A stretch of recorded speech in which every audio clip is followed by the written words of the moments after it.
baseball. And BYU, they've been close. I mean, they got 10-8 in that first game. Had a chance in the ninth inning to maybe get a couple more runs, but Oklahoma is just so good at the plate. They're just relentless. Here's Walk, a freshman out of Georgia. 0 for 5 Thursday, 2 for 5 last night. Lays down a bunt foul. Sunny and 67 the high this afternoon. A far cry from the weather in Norman as the Sooners getting ready to play their spring football game. A lot of rain through the Midwest. Not the case here. In fact, we can spot a few clouds off in the distance, but it is perfect.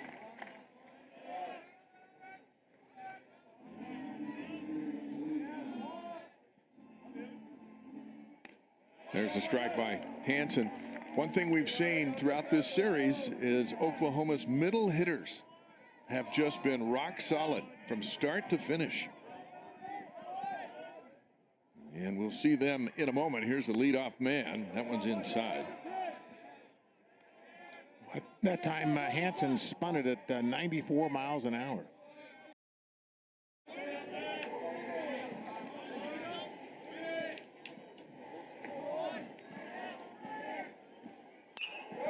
Fouled away again. Another trend in this series, we'll keep an eye on today, is Oklahoma batters have punished BYU pitchers, not necessarily in hits, and they've got plenty of those, but in so many foul balls that none of them just go up and get 3 and go back to the dugout. They put up a fight every time. Here's a chopper off of the bag and fair. How about that for some good fortune? Walk heads to second base with a leadoff double. Right on top of the bag. Boy, you know you're living right when you get that. That ball hits right on top of the base and then bounces over Cooper Vest's head. Look at that bounce. That's, in addition to it being tremendous hitters, they've been getting some pretty good bounces in this series, too. Vest is a sure-handed defender, and almost a sure out turns into a double. And here's Bryce Madron, 331, 7 home runs on the year. We mentioned him a moment ago, 3 for 5, a pair of doubles and a home run last night. 1 for 4 and a double, scored twice on Thursday. Well, the only way they've seen to get him out is that shift that they put on, and they put their second baseman, Crew Robinson, kind of in a rover position. Gets away from Reuter, walks over to third. 2-0.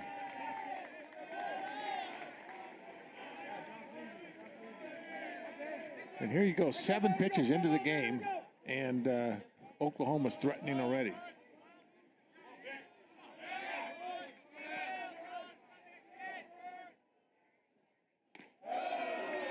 Ball 3. That went 84 miles an hour.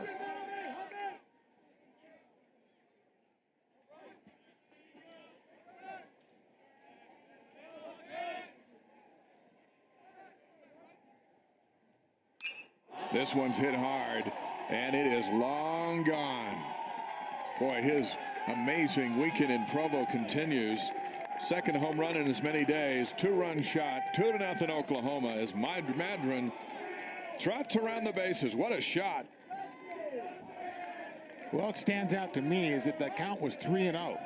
And so you just think that Hansen's just trying to throw a fastball down the middle to get a strike. This is 3-0. And Madron's not taken. That ball was about belt high, and that was hit so far out of the ballpark. But a 3-0 pitch had the green light and crushed it. Now Easton Carmichael, sophomore out of Prosper, Texas. We'll see him behind the plate here today. And he's had a big series. 3 for 5 Thursday, 2 for 4. Hit a home run last night. Also hit a double. Drove in 3 runs. And he looks at ball 1. And BYU's bullpen is already busy. I don't know if it's just guys getting loose and staying loose or guys getting ready to come in, but seems early for that. 1-1 the count. Well, really, in the first hit from Walk, that should have been an easy out at first base. Swing and a miss. Yeah, there's nothing easy in the Big 12. In the WCC, that would have bounced in front of the bag, right into Vest's glove, and he'd have touched first base for the out. In the Big 12, bounces off the base, goes for a double. Carmichael goes after that one and strikes out, 1 away. Well, two good pitches that time from Hansen. Beautiful curveballs on the outside part of the plate. Carmichael went fishing. Great location there. Michael Snyder steps in. 6'3" grad student from Woodland Hills, California. Played his previous 4 years at Washington. And he's had a good series too. Hit a home run last night. Cracked a double on Thursday. Has 5 hits against BYU pitching. The shot he hit last night to right field was a towering blast. Ball 1.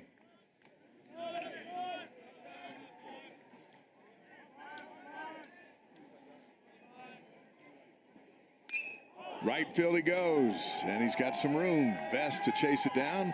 A 1 bouncer off the wall, and it's a double for Snyder. And Oklahoma has picked up right where they left off. Well, that Cooper Vest has moved into first base today. Oh, that's right. That's Scow out there. Riker Scow, but not much of a chance to make a play there. And boy, Snyder, that first game, 3 for 5. Yesterday they only got him out once, and here he is again. He's just what a hitter. 16 doubles on the year to lead the Sooners.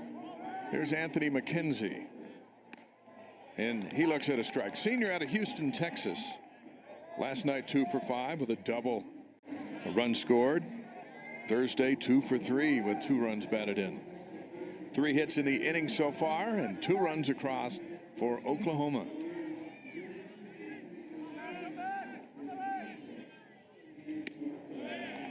Good pitch, 0-2.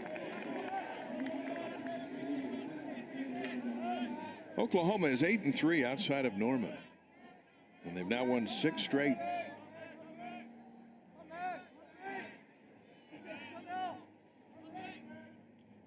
Outside, their best pitcher is pitching today, and we'll see him in a few minutes, Grant Stevens.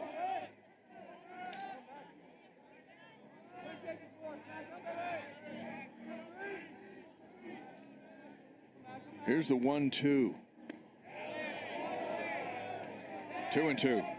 Wow, that was a tough pitch to take right there. A little backdoor slider. Looked like it might have caught the plate, but we'll see where the home plate umpire, Jeff Spizak, is calling the corners today. Here's a 2-2. Down the line, fair. Snyder's going to score. McKenzie, I think he doubted it first and then picked up some speed, and he's in with a double. Boy, you talk about a game of inches. Here's another example right there. McKenzie, 2 strikes on him. And watch for this ball. It's a slicing liner. Watch where it hits. Goes to the opposite field on the outside pitch. Kind of stands there. Is not sure that's going to be fair, but lands right on the line. Just catches just a piece of that line. And by the time he gets going, he strolls into second for a double. Kendall Pettis, 1 for 4 with a run batted in last night. 3-0 Sooners.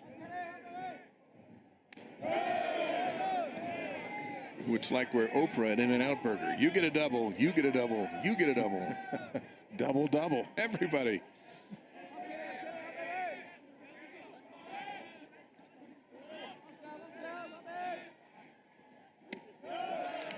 Strike 1.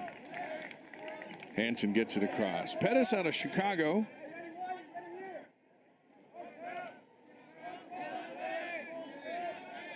He's at 54 stolen bases at Oklahoma. That's where he causes the most trouble when he's on the bags. A grounder over to Vest. McKenzie moves to third. There's 2 down.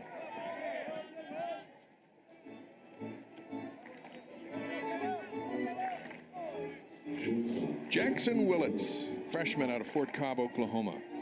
1 for 5 last night with a run scored. On Thursday, he was 1 for 4 with a couple of runs batted in. Hitting .223. McKenzie is at third, and Willits has 23 runs batted in so far this season. Ball 1.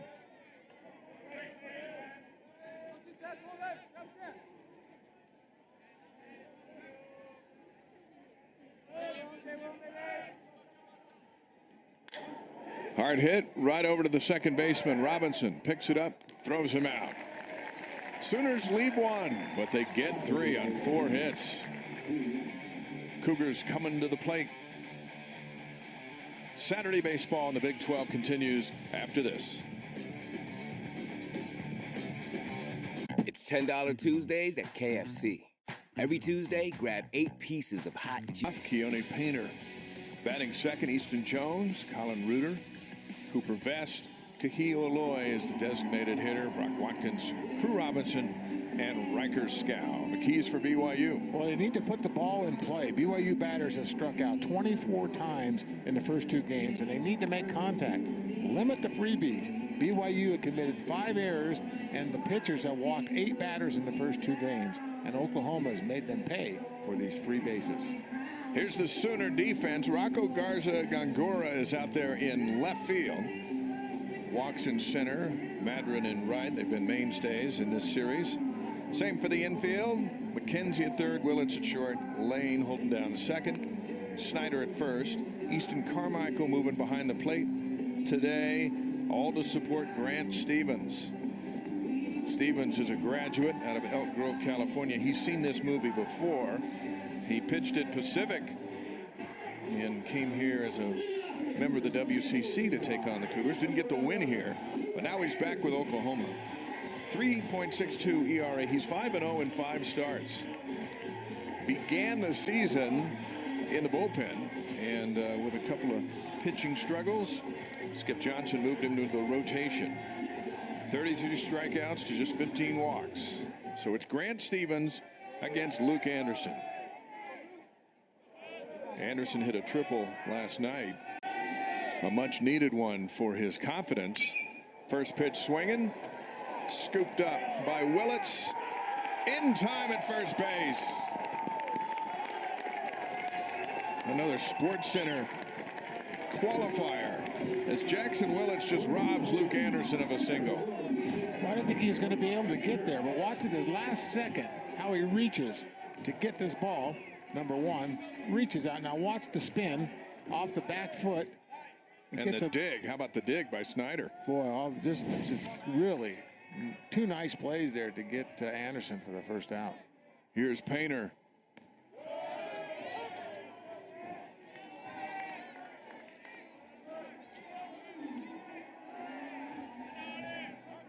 Painter hitting .230, dislocated the pinky finger on his right hand against Utah Tech on Tuesday. Here's his first bat since. Hit a home run against Baylor last weekend, his first as a BYU Cougar. 2-1.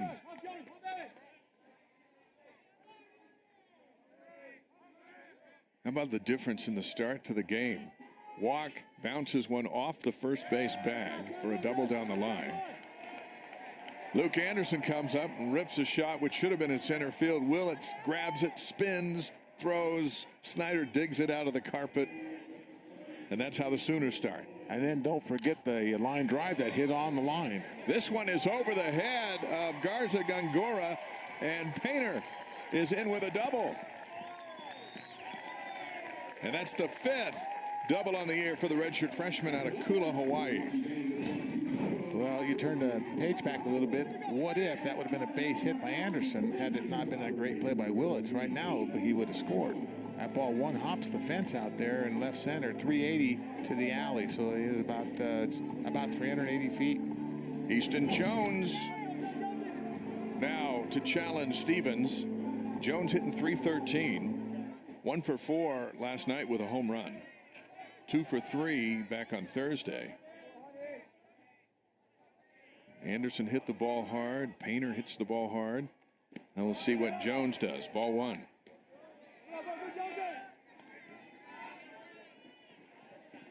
Oklahoma got a gem Thursday. Braden Davis, 11 strikeouts and 6 1/3. Last night, Kyson Witherspoon went 5, allowed 3 runs on 7 hits. Popped up foul by Jones. And so here's Stevens trying to finish the 3-game sweep. BYU's proven to have a lot of fight in them. Last Saturday, they got behind big time to Baylor, 18-5. Came charging back. It fell short 18-70.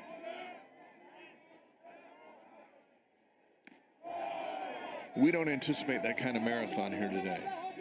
No. It was fun to watch, though. Air Force used to come in here. We had some wild games to watch that game. I remember one inning, it was about the 5th inning. It was 24-22. Wow.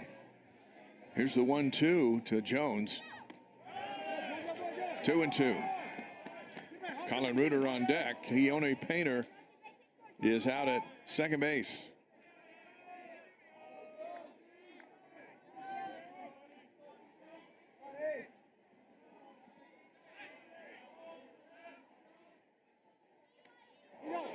And Jones takes one for the team and heads down to first, getting hit by the pitch.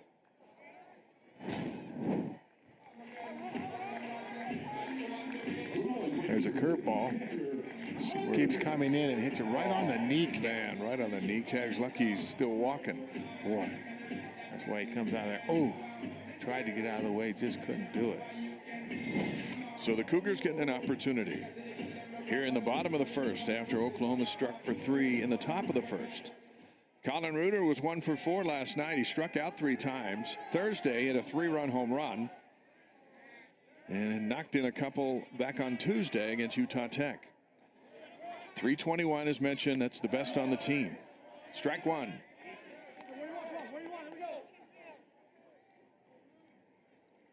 We'll talk about, in case he bunts, how they're going to handle that. Reuter not blazing speed, but he's got enough.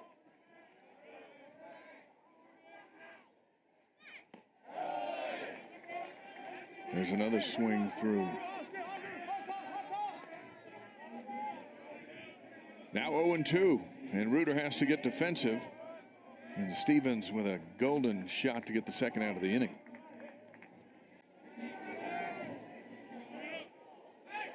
The pickoff move back to second. Painters in without a slide. Well, we used to have a good pickoff move like that. What you do is the pitcher would look into home. And as soon as he went from looking into home, both the pitcher and the second baseman counted to 3. 1,001, 1,002. He broke at 2, and the pitcher turned at 2. So it's a timed pickoff play, and they ran it right there. Ball 1 to Reuter. You used to signal it, but you'd look at the pitcher, you'd say, hey, come on, let's go, Grant, and you tip your hat. Well, if the pitcher tipped his hat back to you, he got the sign, and the timed pickoff play was on. Reuter to center field, and backing up his walk after misjudging it. It's going off the wall. Painter's going to score. Jones rounds third. He's going to score. It's a double for Reuter, and it's 3-2. That ball just kept going, and then Walk realized real fast he was in big trouble out there.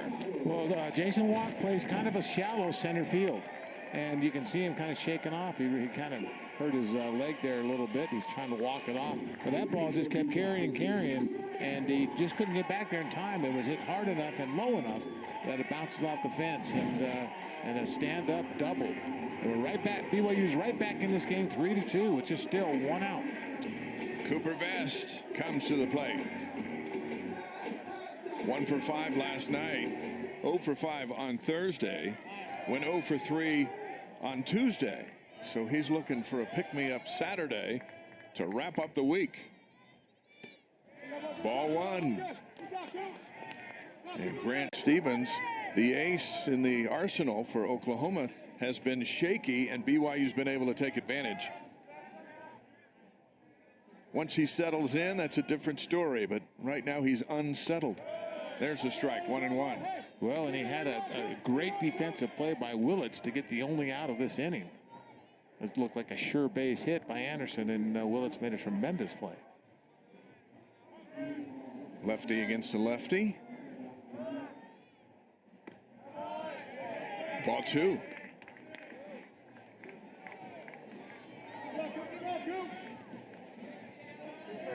The shift is on defensively with Isaiah Lane, the second baseman, in shallow right field.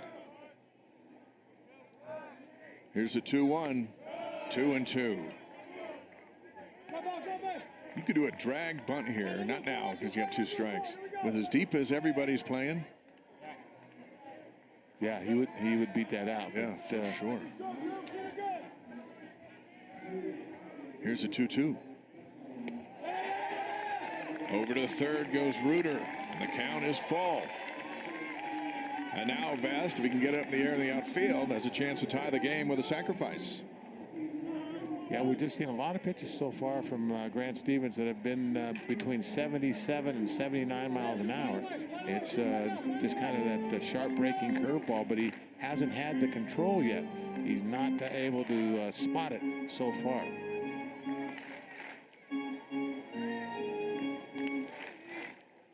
Three and two to Cooper Vest, junior out of St. George, Utah.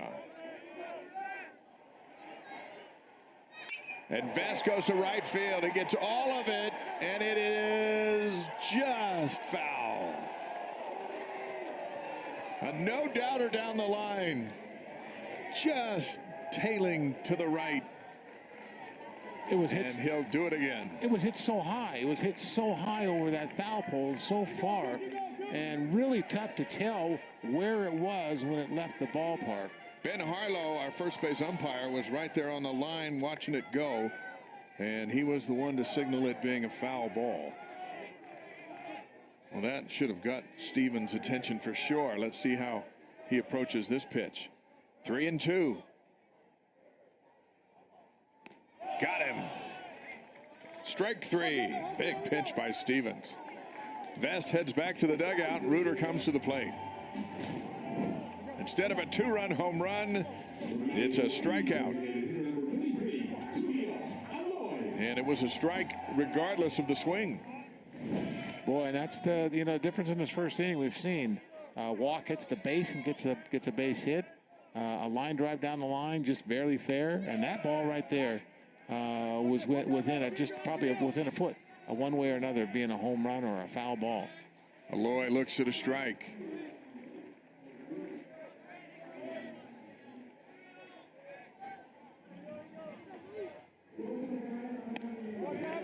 Ball one. Aloy leads the Cougars with 31 runs batted in, also with 40 strikeouts. Hitting .282, freshman out of Maui, Hawaii.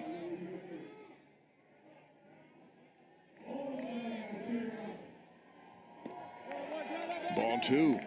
Brock Watkins is on deck if Aloy can get on board. Colin Reuter over at third. 2 runs are in.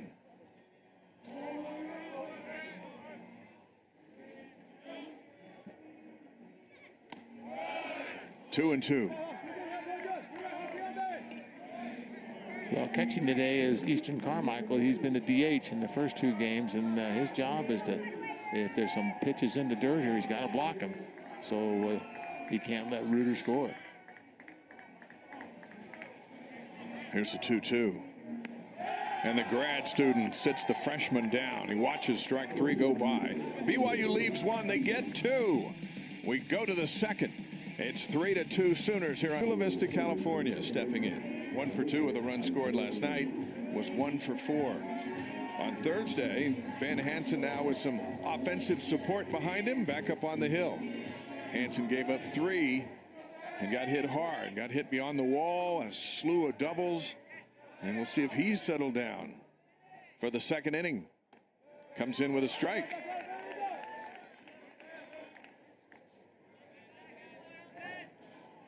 The last BYU Big 12 win was at Texas on April 6th. Here at home, they have lost 8 straight. Trying to snap that today.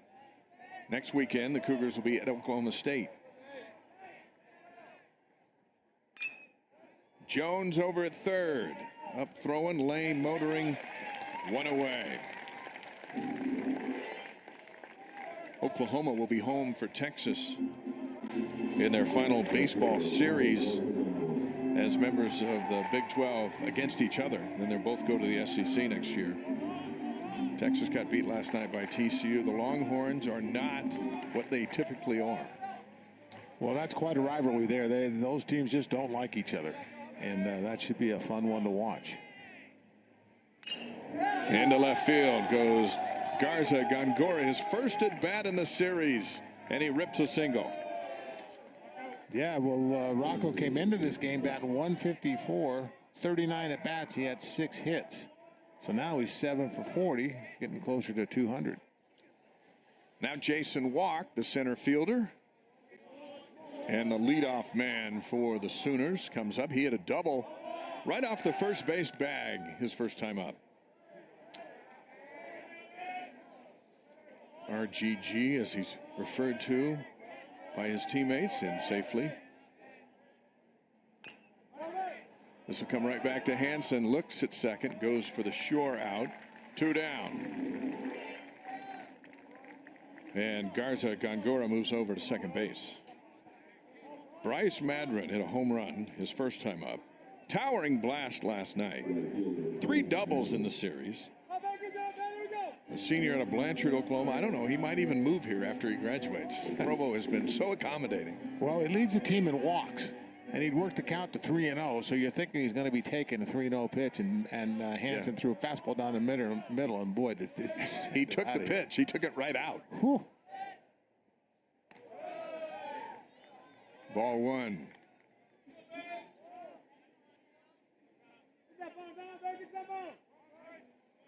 Prior to Oklahoma, Bryce was at Cowley College there in Arkansas City, Kansas. He batted .420. Takes a big cut there, and Junior College Player of the Year. He's put on a show here. He's up looking for some more here. 5 hits for the Sooners already today. Kind of a check swing. Looked like your golf swing right there. 1 and 2. Except I would have hit it and it'd be out of the park. Yeah.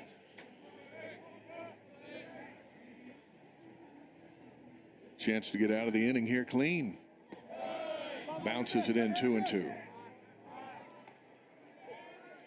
BYU will host Utah here Tuesday night. Check the forecast. Sunny, 76 degrees. Ballpark will be hopping. The rival Utes, their final meeting here in Provo as non-members of the Big 12. Utah will join the league next year. Here's Madron again. And there he goes again. What a show he's putting on. This one a little further than the other one. They fight for the souvenir beyond the right field wall. And Oklahoma gets those 2 runs back. And they're back in the lead 5-2. Well, that's the second time Hansen's tried to throw the fastball by Madron. The previous pitch, he had him fooled on that curveball. And Madron's just showing you're not going to get that fastball by me. 91 that time, and I was so far out of here. 388 to right center, so had to be probably 420, 430. An absolute bomb. Carmichael. Yeah, the souvenir kids aren't even by the fence. They're like, we got to get back. We need more space. Here's a pop-up foul. Well, BYU lost starting pitcher Mason Olson to an arm injury on Thursday. Bryce Robinson wasn't himself yesterday, and Ben Hansen's getting shelled here today. Into the screen, 0-2. This is an interesting lesson for the newcomers in the league. This is the first place team in the Big 12, and this is what they do. And this is where BYU's got to go to get to that spot. That doesn't mean they won't win in a comeback here today, but we've seen over the 3 days, this is how you win this league. Absolutely, and the teams we've seen come in here, we saw Kansas, we've seen Baylor, and we've seen some good teams come in here. But to me, this team is by far the best that we've seen. Here's a 1-2 to Carmichael. Got him swinging. A 2-out, 2-run home run extends the Sooner lead to 5-2. We're back with more in a moment here in Provo on Big 12's in dramatic home run fashion. And so we've got both things going on here in this dual complex. The Larry H. Miller family, great supporters of BYU sports. Brock Watkins will step in to face Grant Stevens. Watkins, a junior out of Pleasant Grove, Utah. He's up to 254 on the season. He missed about a month with a shoulder injury and takes a half of the swing, which counts as a full strike. Tuesday, he was 0 for 3 with a run scored against Utah Tech. Then he heated up Thursday, 2 for 4 and a home run. Last night, 2 for 4, and came around to score. Veteran shortstop.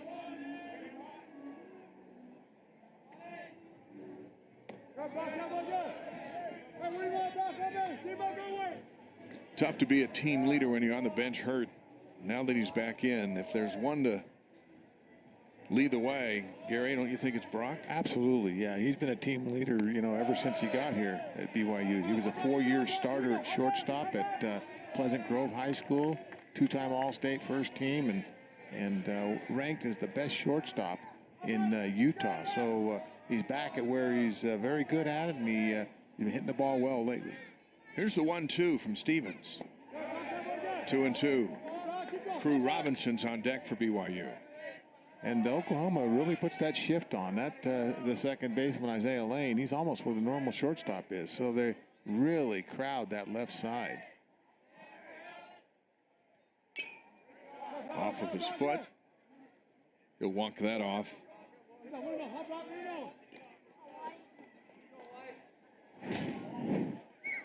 One of the hits we saw Watkins do was he just poked it to where the normal second baseman would stand and got a base hit over there going to right field. Here's a 2-2 now as Stevens gets in position.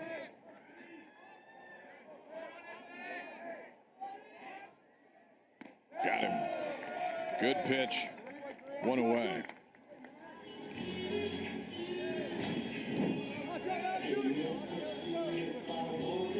Right down the middle. Just blew it past him. That was 89 miles an hour. And had a good little cut on it. Now Crew Robinson will step in. 1 for 4 last night. 0 for 3 with a run scored on Thursday. Had at 197 with 4 home runs.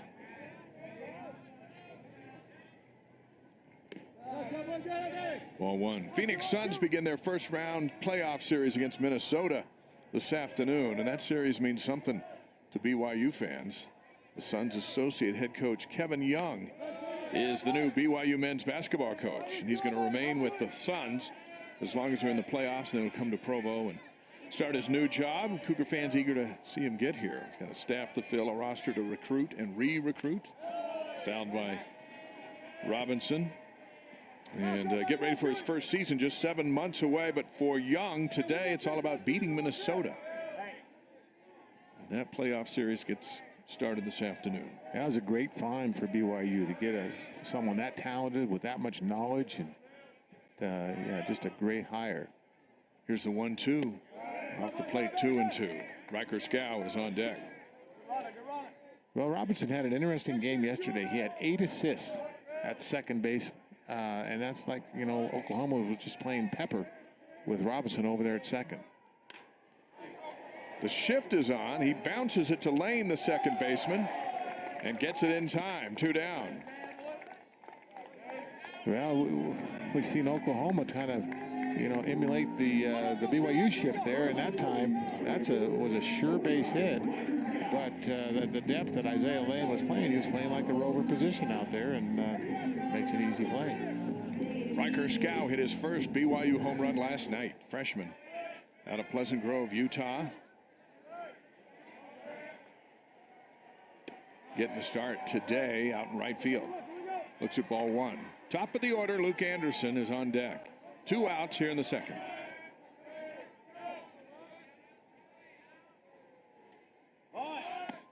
Shows bunt. McKenzie comes charging in from third. He's playing way deep. And he'll turn around and get back into his spot. 2-0 to Scow. 3-0.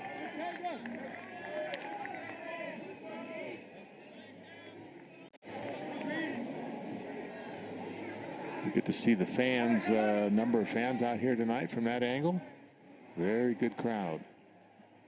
3-1. See him on shorts for the first time, Dave. We haven't seen a lot of those around here. Mostly blankets and heavy coats. Yeah. Ball 4 and a walk for Scow with 2 outs. Yeah, it's a spectacular day in the mid-60s. Cincinnati will be the last Big 12 series here in Provo in the next month, and we may have a few days where people are going, man, it's hot. But we haven't had one of those yet. Yeah, beautiful day today.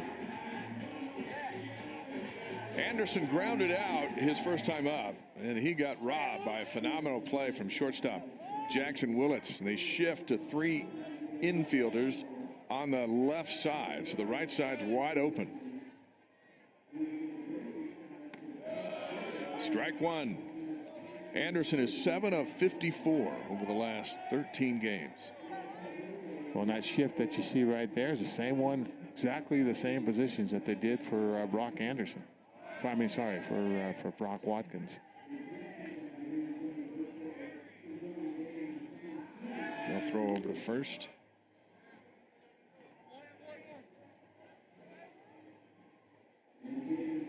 Here you see the McKenzie, Willits, and Lane trio on the left side.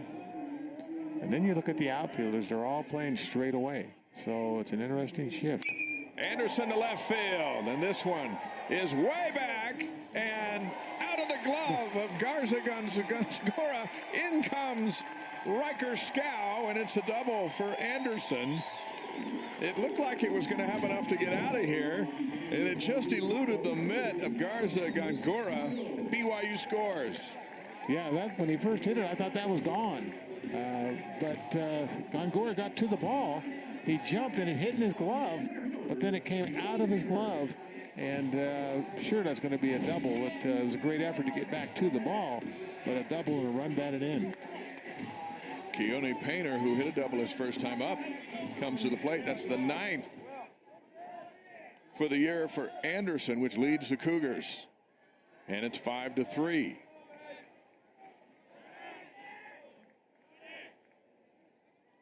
This ballpark's hopping much more so than we had last night. Yeah, the ball is really, it seems to be carrying well today. And Scow, because of 2 outs, he did not have to wait on that. He was running all the way. 2-0 to Painter with Easton Jones, BYU's big home run hitter, on deck. Big hit by Anderson. Now a triple and a double here in the series. 2-0 to Painter. 3-0.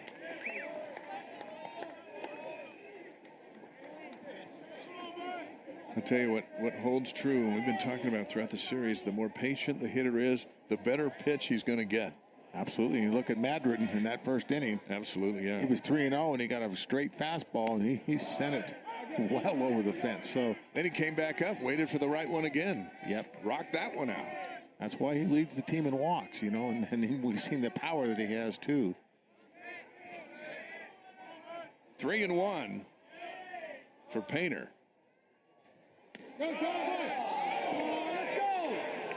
And Keone's going to have to go find his bat. Thought for sure that was ball 4. 3-2. You be the judge.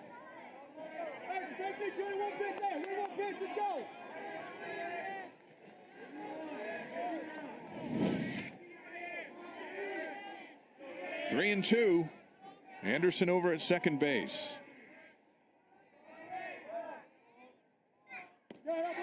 There's ball 4. And there's 2 on.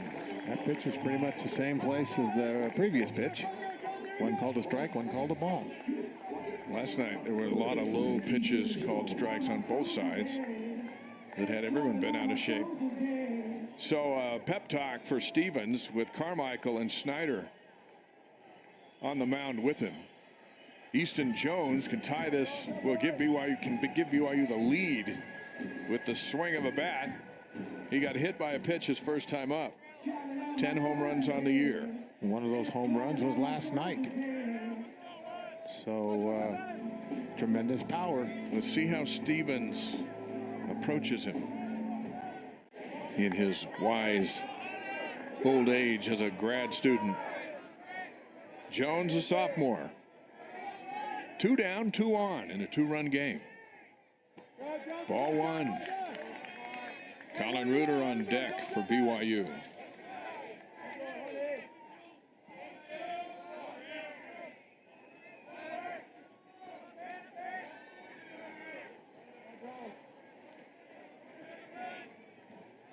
Long wait by Stevens. Looks back to second. Jones hits it into the gap. Base hit. Anderson scores. Painter heads to third. Jones stops at first. And it's 5-4. Well, a really nice piece of hitting that time by Houston Jones. That was an 88-mile-an-hour fastball on the outside part of the plate, and Jones put the barrel on it and drove it over second baseman Lane's head to the opposite field. And Cougars are still in business here, 5-4 with 2 outs. Painter is at third. Jones is at first. Reuter, who doubled his first time up, is at the plate.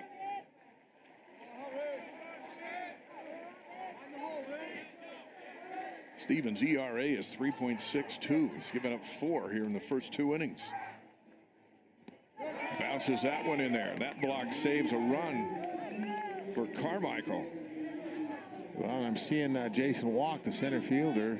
He really got a lot deeper this at bat for Reuter because he had to chase down that shot into right center. Wasn't able to get there. Now he's playing much deeper than he was before. Inside, with Painter's speed, any pass ball will be an easy run. And now Skip Johnson's going to go out and talk to his pitcher. 5-4 here in the bottom of the second inning. And down in the count 2-0. The veteran pitching coach and head coach of the Sooners out to talk to his ace. I mentioned Stevens is 5-0 in 5 starts. Strikeouts to walk ratio is 2 strikeouts for every walk. And a quick visit by Johnson as he heads back to the dugout.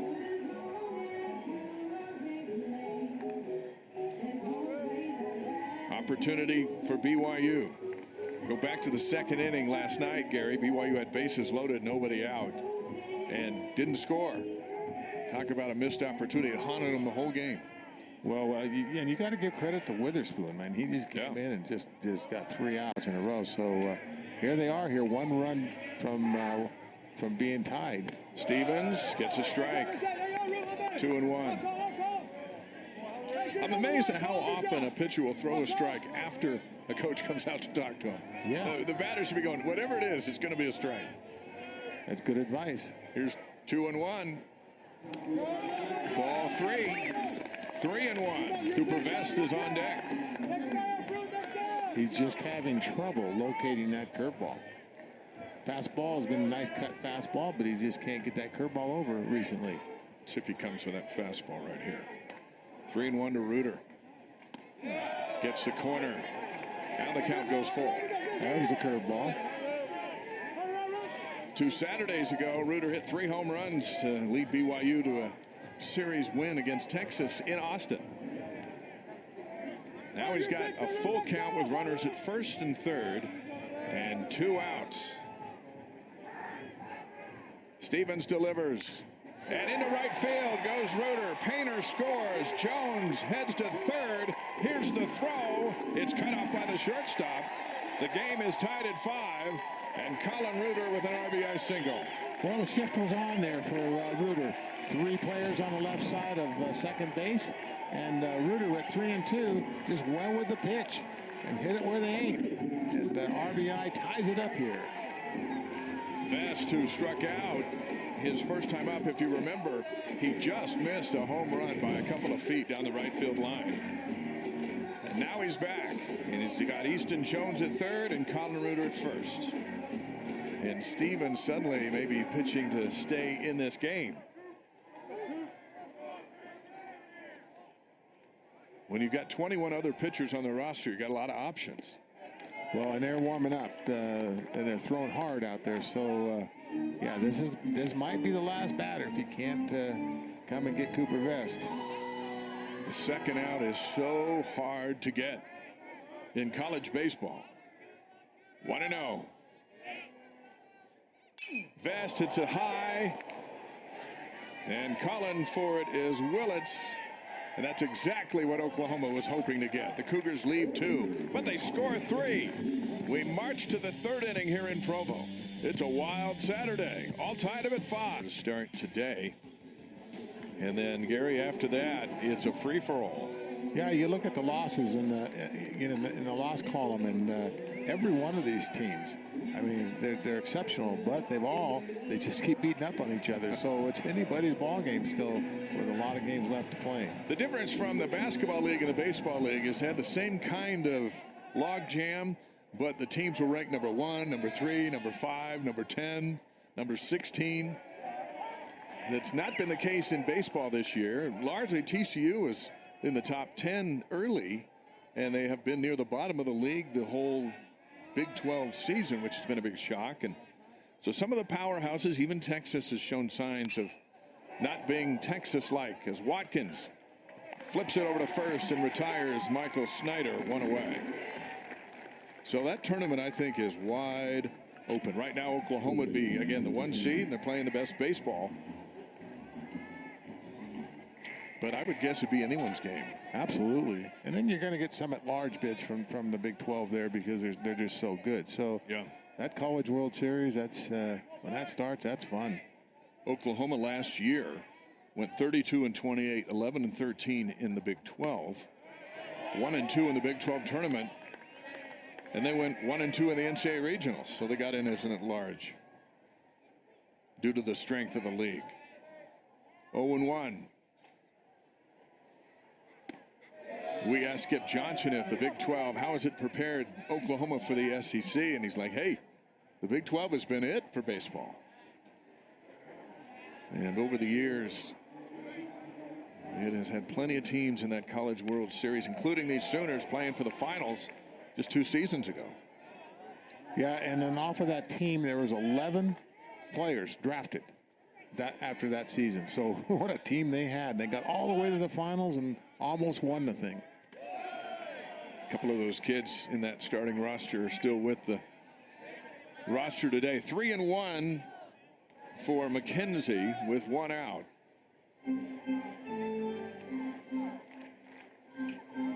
One thing that 3-run inning did for BYU is it got the Cougars re-engaged. After Madron hit that second blast, took a lot of wind out of their sails. 3-1. Full count for McKenzie. Doubled his first time up. Well, here's an interesting stat. In that 2022 draft, it was the second time in 3 years that OU's entire weekend rotation was drafted. That's phenomenal. Slow roller foul down the line.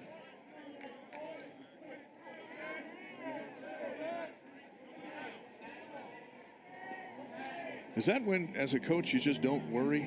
Well, when you got Cade Horton, I got my guys. I'm good. Yeah, everyone's going to be drafted. Cade Horton was picked in the 7th overall. Then he had Kyler Murray.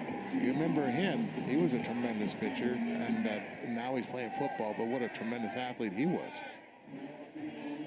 3-2 pitch, fouled again.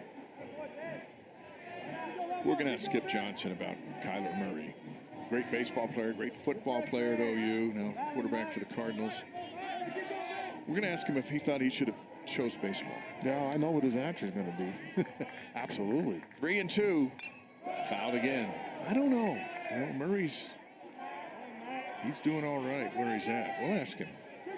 Well, he did, tear up his knee, and in baseball, you usually don't do that. So That's true.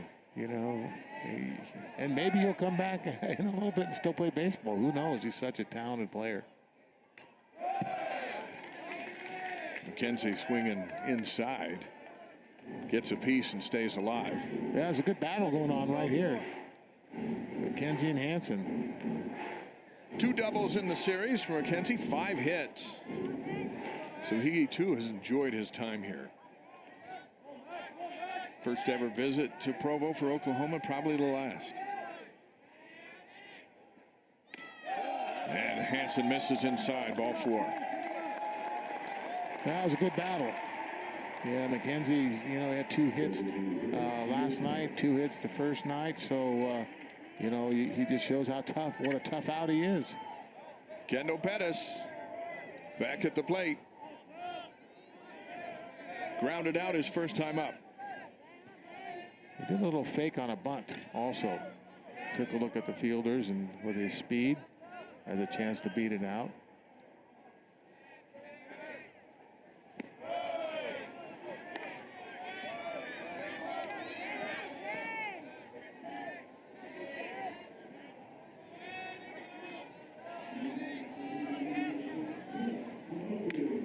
One and one. Women's tennis Big 12 championships in Stillwater, Oklahoma tonight. Texas against Oklahoma State. They'll play for the title. The Longhorns eliminated the Sooners last night. Into left field. Bounces in front of Anderson, and they're at first and second with 1 out. And now the Sooners looking to strike back after giving up 3 in the bottom of the second. They've scored every inning so far, and they've scored in 9 of the 18 innings coming into this game right here. So they just could put constant pressure on you every time they're up. Willett back at the plate. Grounded out his first time up.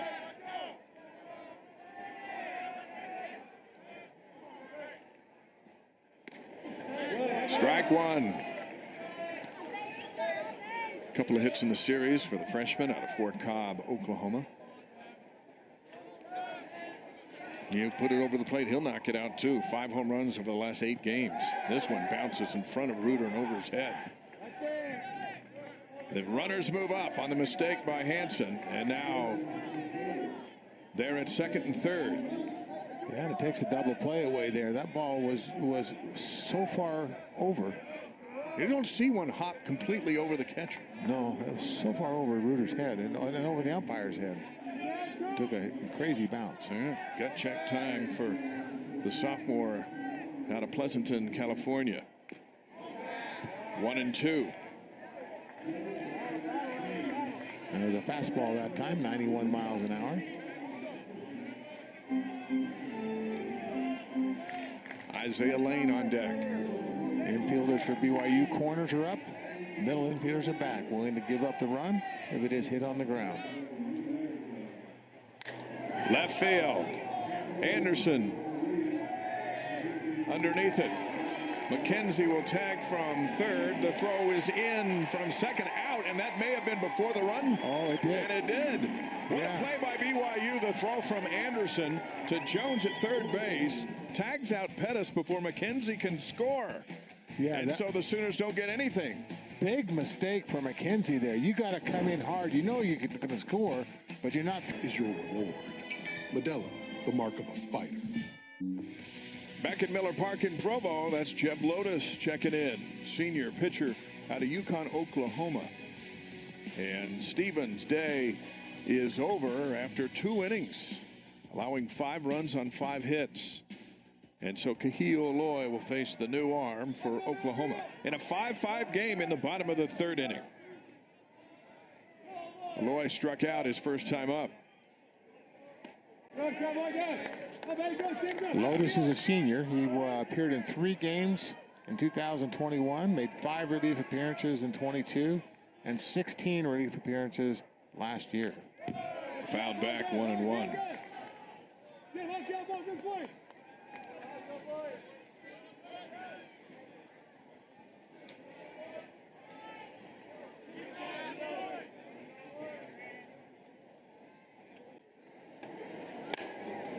Slow roller, Lane underneath it, tossed to first, 1 away.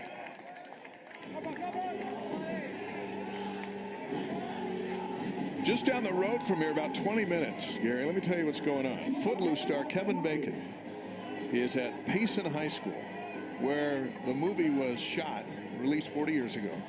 They're having homecoming. It's the last year of the school. They're moving into a new building. So the students did a campaign to get Kevin Bacon to come to the school and come to prom. And he got there this morning, talked to the kids. They're doing a big giant service project for the community. And then the dances later tonight. How cool is that? Wow, that is really, really special. What a good job by the student body to put that together, and what a special memory. I watched his speech to the students this morning, and first class. Brock Watkins struck out his first time up. 2-0 the count. And Watkins seeing Lotus for the first time. That one nearly got him. Backed him off. 3-0. Crew Robinson on deck. Wind has picked up just a little bit, blowing out of the west. And that'll help a ball get out to left and to center. Inside corner, strike one.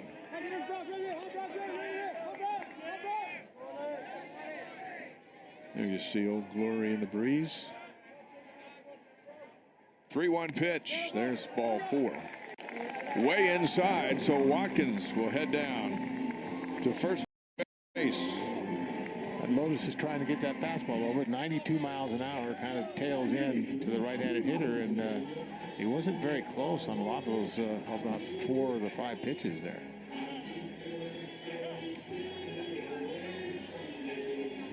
Robinson grounded out his first time up.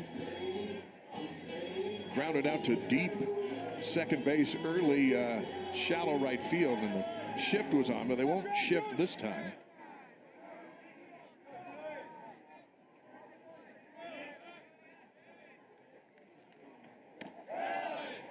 That inside pitch, that is Crew Robinson's nemesis.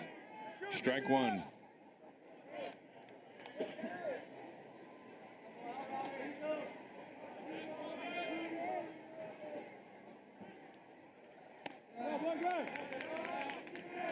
Keeping an eye on men's tennis, the Big 12 championships in Stillwater. Semifinals, Oklahoma and TCU underway. The winner will get Oklahoma State or Texas in tomorrow's final.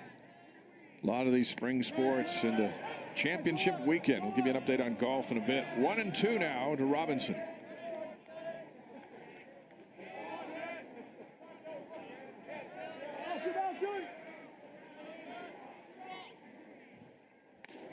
Outside, 2-2. Riker Scow on deck for BYU.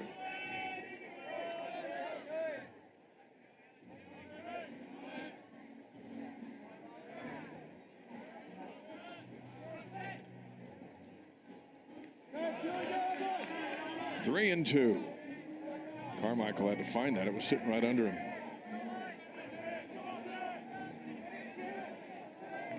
Boy, we've seen a lot of baseball already, and we're in the bottom of the third inning, Gary. Well, yeah, it's, this time BYU's fighting back. Oklahoma's doing their normal thing, getting a lot of runs early, and BYU's punching back. 3-2. Robinson to left field. And that backs up Garza Gongora. Makes the catch. 2 down. And Riker Scow will come to the plate. Yeah, Robinson hit that one fairly hard. It was a slicing liner out there to left field, but Garza Gongora was playing him perfectly. So Watkins over at first. He's got some wheels. And with 2 outs, he'll be going at the crack of the bat. And Scow gets Lotus for the first time today. Good looking pitch, strike one, 93 miles an hour.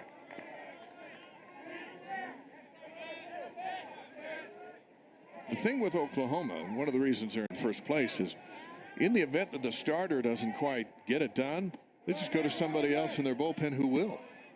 Yeah, that depth is something else. To have that many relief pitchers' opportunities. In the olden days, you really couldn't do that. You had roster limits, and now with the NIL, you're able to, help pay for everybody to come in there. And that's why with the talented pitching staff they have and their hitters, they got a chance. Slow roller, and with Scow's speed, he beats it out.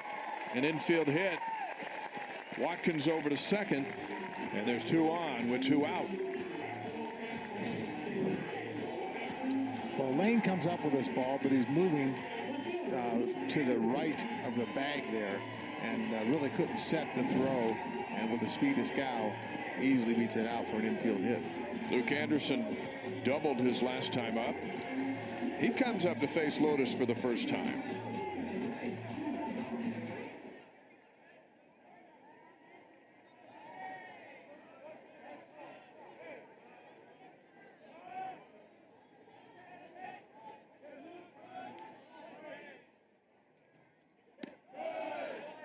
Strike one.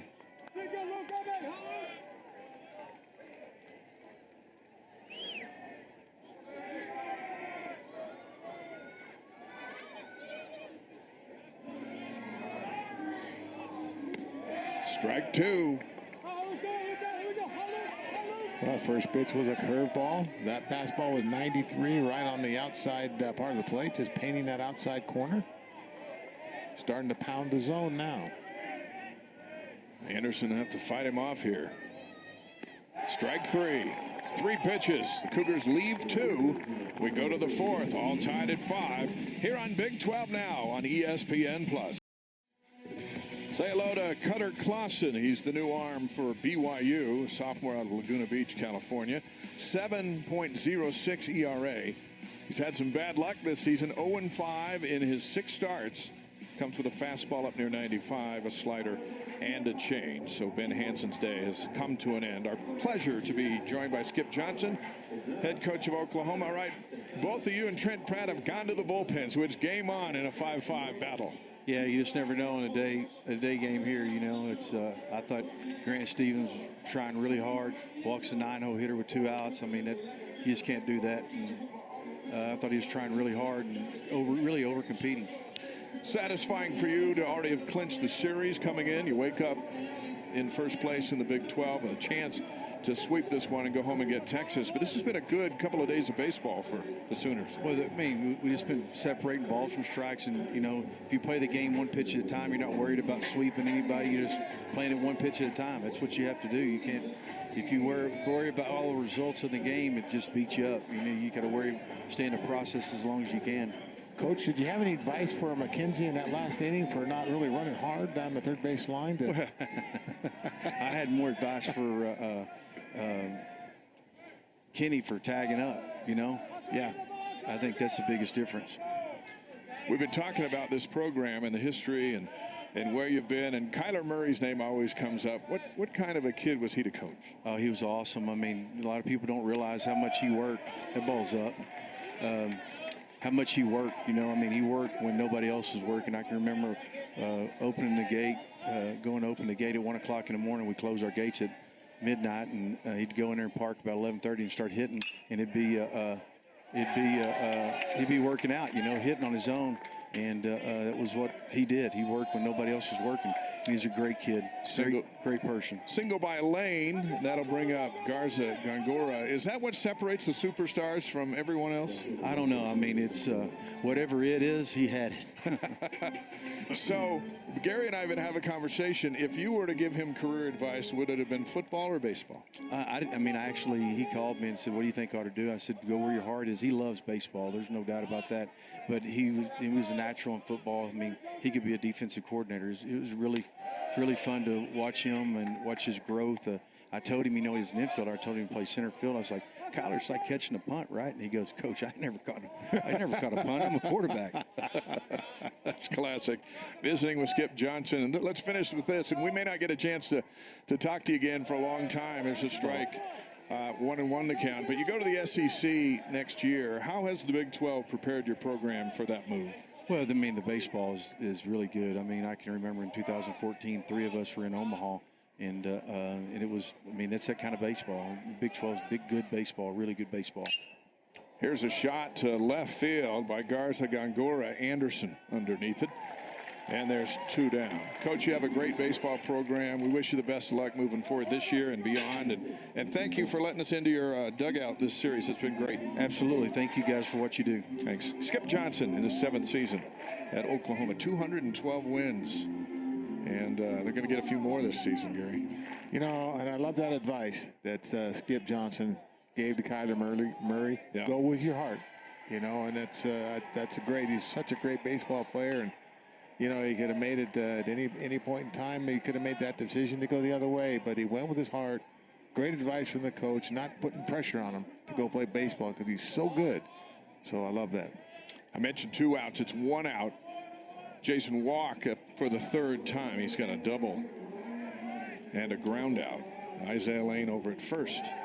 This one gets past Reuter, and over to second goes Lane into scoring position. So Clausen out of the bullpen. He was a starter for a good part of the season. Moved to the pen, and he's been more effective there. On Tuesday, he threw 1 inning against Utah Tech, a strikeout, didn't allow any runs. And powerful lefty, coming at 95. That was an 89-mile-an-hour wild pitch. This one's inside wild. 2-1. Yeah, Cutter Clausen was drafted in the 33rd round of the 2019 Major League Draft by the Washington Nationals. 2-1 to Walk.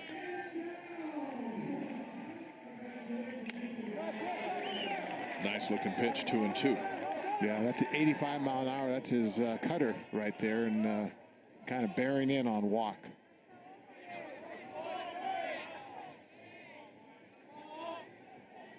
Lane leading off from second base. Fouled away. Walk's first time at bat, he hit a slow grounder to first base, but on the second hop, it hit the bag and bounced over Vest, and he strolled into second with a double.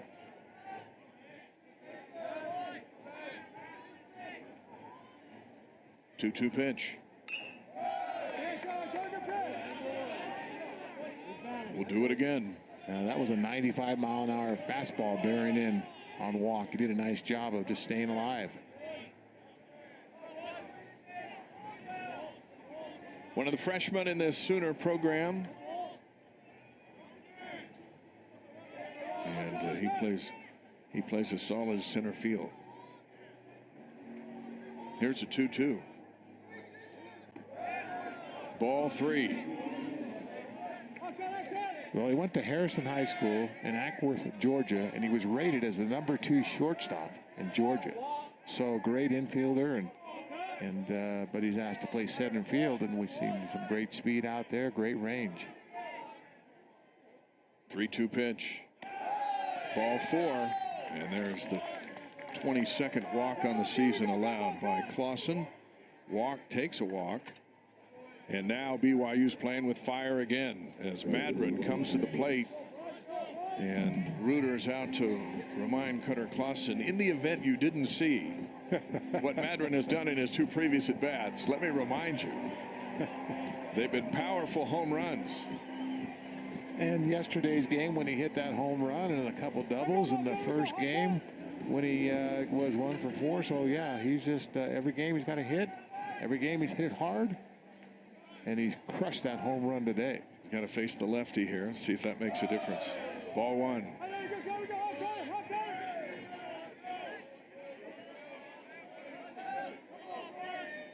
Still very early in this game. Just the top of the 4th inning. 5-5.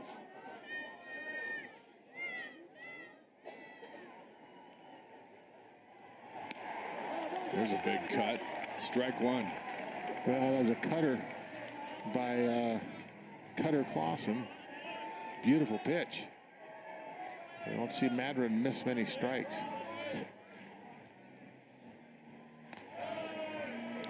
Ball 2. That was the same pitch, but he just didn't turn it over.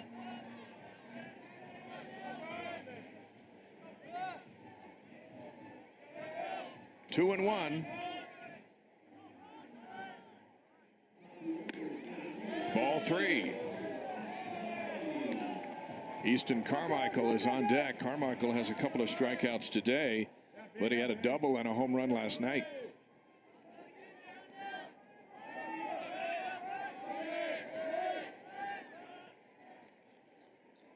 And another free base. Back-to-back walks by Clausen.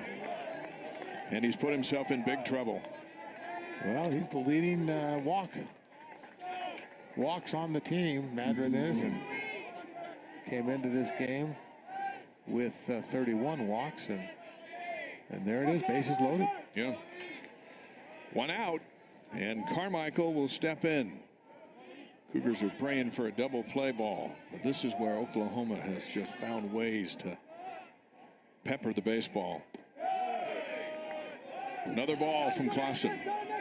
Yeah, you got to throw strikes. You can't groove it, but you got to throw strikes.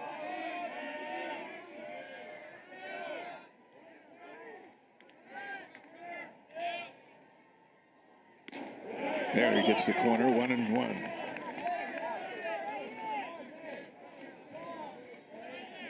Michael Snyder is looming on deck. It doesn't get any easier in this part of the Oklahoma order.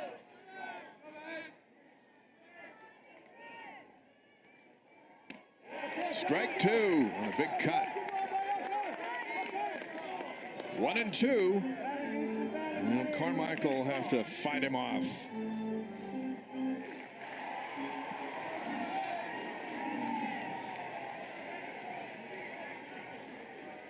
Bases are loaded here in the fourth. Strike three. And Carmichael strikes out for the third time today. There's two down. Well, you can see very frustrated as he went after that pitch. It was a 94-mile-an-hour fastball up around the shoulders, and he tried to check the swing, but he went through with it. That was a pitch. When you get ahead in the count 1-2, you can throw that type of thing and put a little pressure on the batter, and that was Carmichael taking kind of a weak swing there with one out and bases loaded. Michael Snyder steps in. Washington transfer. Double and a ground out so far today, 1 for 2. Carmichael came into this game. He was 3 for 5 the first game and 2 for 4 the second game. So they haven't got him out many times, but today they've been able to get him. Snyder coming in hitting .338, 8 home runs on the year. 2 down, and Clausen beans him, and a run comes in. 2 walks and a hit batsman for Clausen, and it's 6-5. Yeah, we talked about avoiding the freebies today. Well, there's 3 of them. There's 3 of them. You just can't do that. Now a long, slow walk from Reuter out to the pitcher's mound. A couple of arms getting loose in the bullpen. Oklahoma with a chance to blow this thing right open. Up by 1, but with bases loaded. And Clausen all over the place, and that's going to be it. Alvarez has seen enough. Cutter Clausen didn't have it today. He leaves with the bases loaded. Oklahoma back up by 1. We'll introduce you to the new arm after this on Big 12 Now on ESPN+.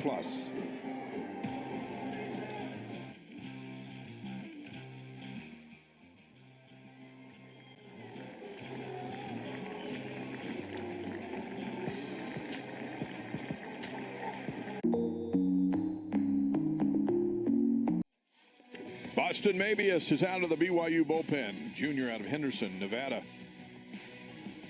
And he's been called on to keep BYU in this one. Sooners have the bases loaded. Cutter Clausen's work, gave up a leadoff single, hit a batter, walked a batter, walked a batter.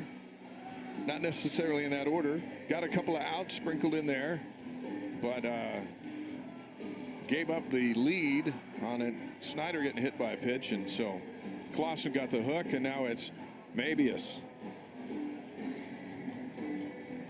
And Mabius has pitched pretty well as of late.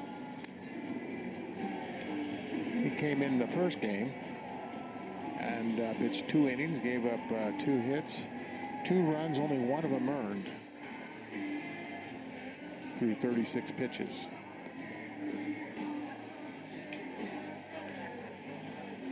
BYU lost their best arm out of the bullpen with the injury to Mason Olson, who actually made his first start of the year on Thursday and injured his left side in the 3rd inning. He'll have an MRI on Monday. They're hoping for the best, but didn't look very good. And with him out, a couple of these other guys called on out of the bullpen, and to beat Oklahoma, you got to rise up.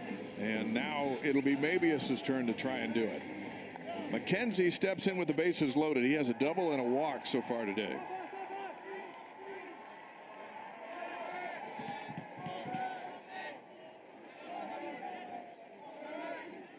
Walk is at third. Madron is at short. How about this? A one pitch.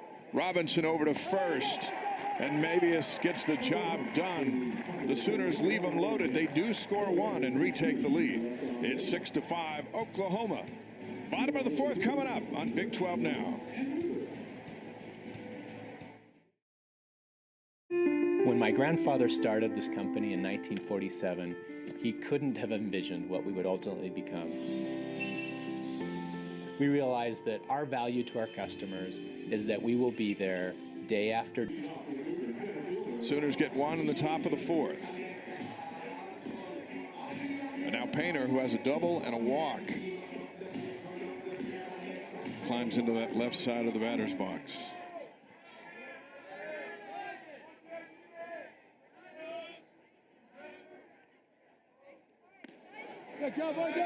His first look at Lotus. There's ball one.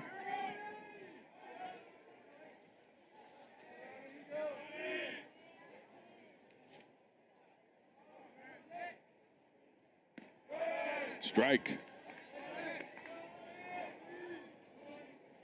It was a 93-mile-an-hour fastball from Lotus. Now the 1-1. Outside, 2-1. It's the continual fight to get the leadoff man on for these two. Good things happen when they do. Outside, 3-1. Well, Lotus is the kind of guy that just gets the ball and throws it. He doesn't waste much time, and he's been close, but he's just been a little bit off. See if he can regroup here. And a strike. And now Painter's going to have to go get the ball. The bat again. This is the second time he's had to go get that bat. His last walk.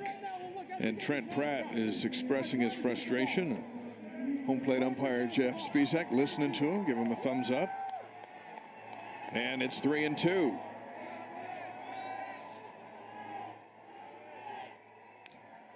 And he fouls it off.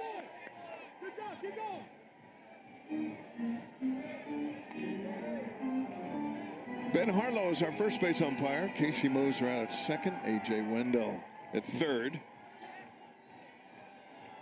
3-2 to Painter. Outside, ball four. Another walk. That's the third time on base for Painter. He's scored twice. And that was a no-doubter right there. And that ball was significantly high and outside, but the other one was close enough to be called strike two. Easton Jones was hit by a pitch and singled in his two at-bats so far today. Average up to 3, coming in at 313, so up just a bit.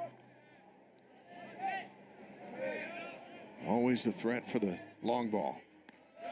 Looks at a strike.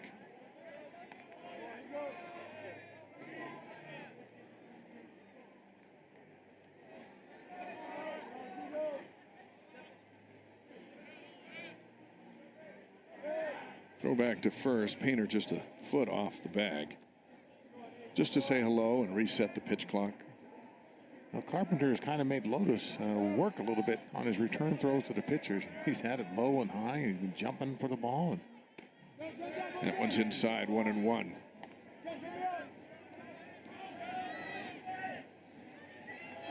Jones has managed to hit him out in all parts of the ballpark. Runner goes. The throw's in time. The slide is underneath and Painter's safe. Tremendous speed for the freshman. And just got under it. And now he's in scoring position. Well, he had a good jump. And Carmichael got rid of it in a hurry. Got it down there. The throw was a little bit ahead of Painter, as you said, but it bounced in front of the base and bounced up to about waist high. So by the time Lang came up with it, he had to bring the tag down. It wasn't in time. 1-2. And fouled out of play.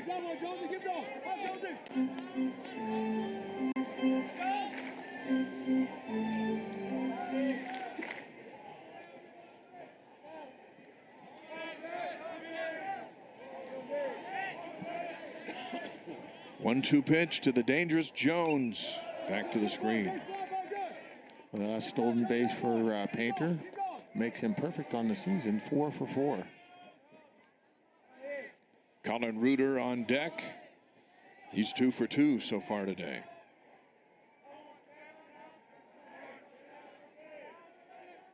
One and two. 2 and 2. That was a 93-mile-an-hour fastball, right below the knees. Jones likes him belt high, just a little bit inside. Fouls it away. 2 and 2. Well, that was the pitch you just called right there, Dave. That pitch got away from Lotus a little bit there. It was a fastball, 92 miles an hour, but it was right about belt high. He likes to belt the ones that are belt high. And he does. 10 home runs on the year to lead the Cougars. 2 and 2 with Painter at second. And he fights on that one just to get a piece and stay alive. BYU and Oklahoma as Big 12 foes this year. Cougars won in soccer twice. Women's volleyball. The Sooners return the favor in football, men's basketball, women's basketball, softball, and baseball, as they've already won this series. Trying to get the sweep here today, and BYU's trying to deny them. Here's a 2-2 to Jones. Down the line. What a stab over there by McKenzie, and in time. One away. Saves a run and produces a highlight. Fantastic. Yeah, that was very impressive. That gives SportsCenter 2 plays from her game. Oh, my word. And what impressed me most was once he came up with it, that strong arm that he had. I mean, he was off balance towards the line there. Just a fantastic play. Both he and Willits have had spectacular outs. One down for Colin Reuter. Yeah, he robbed Jones that time of what looked like a sure double down the line. And now they got Painter picked off. Keone trying to get back to the bag. The ball's away and he doesn't know it, and he's going to be tagged out. And now he might be hurt. A cluster of misfortune there on the bags. And Painter is holding that left knee. Let's take a look. So he gets caught there, and now watch what happens here at the end of this one. The ball hits him. Well, he's trying to plant what he's trying to do. And he's already grabbing that knee. Oh, that's right there is where he grabs his knee. Well, he was knocked out of the game early Tuesday when he dislocated his pinky finger on his right hand. This one appears to be a lot more serious.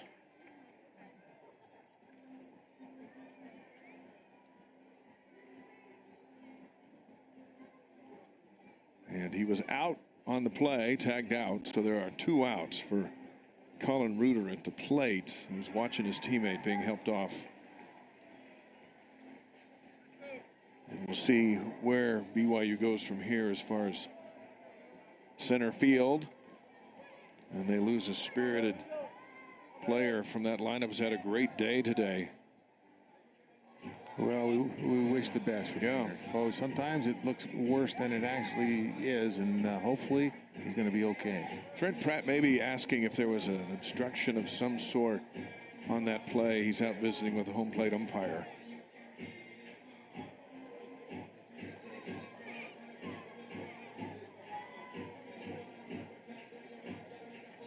And now I think they're going to bring everybody in and have a visit.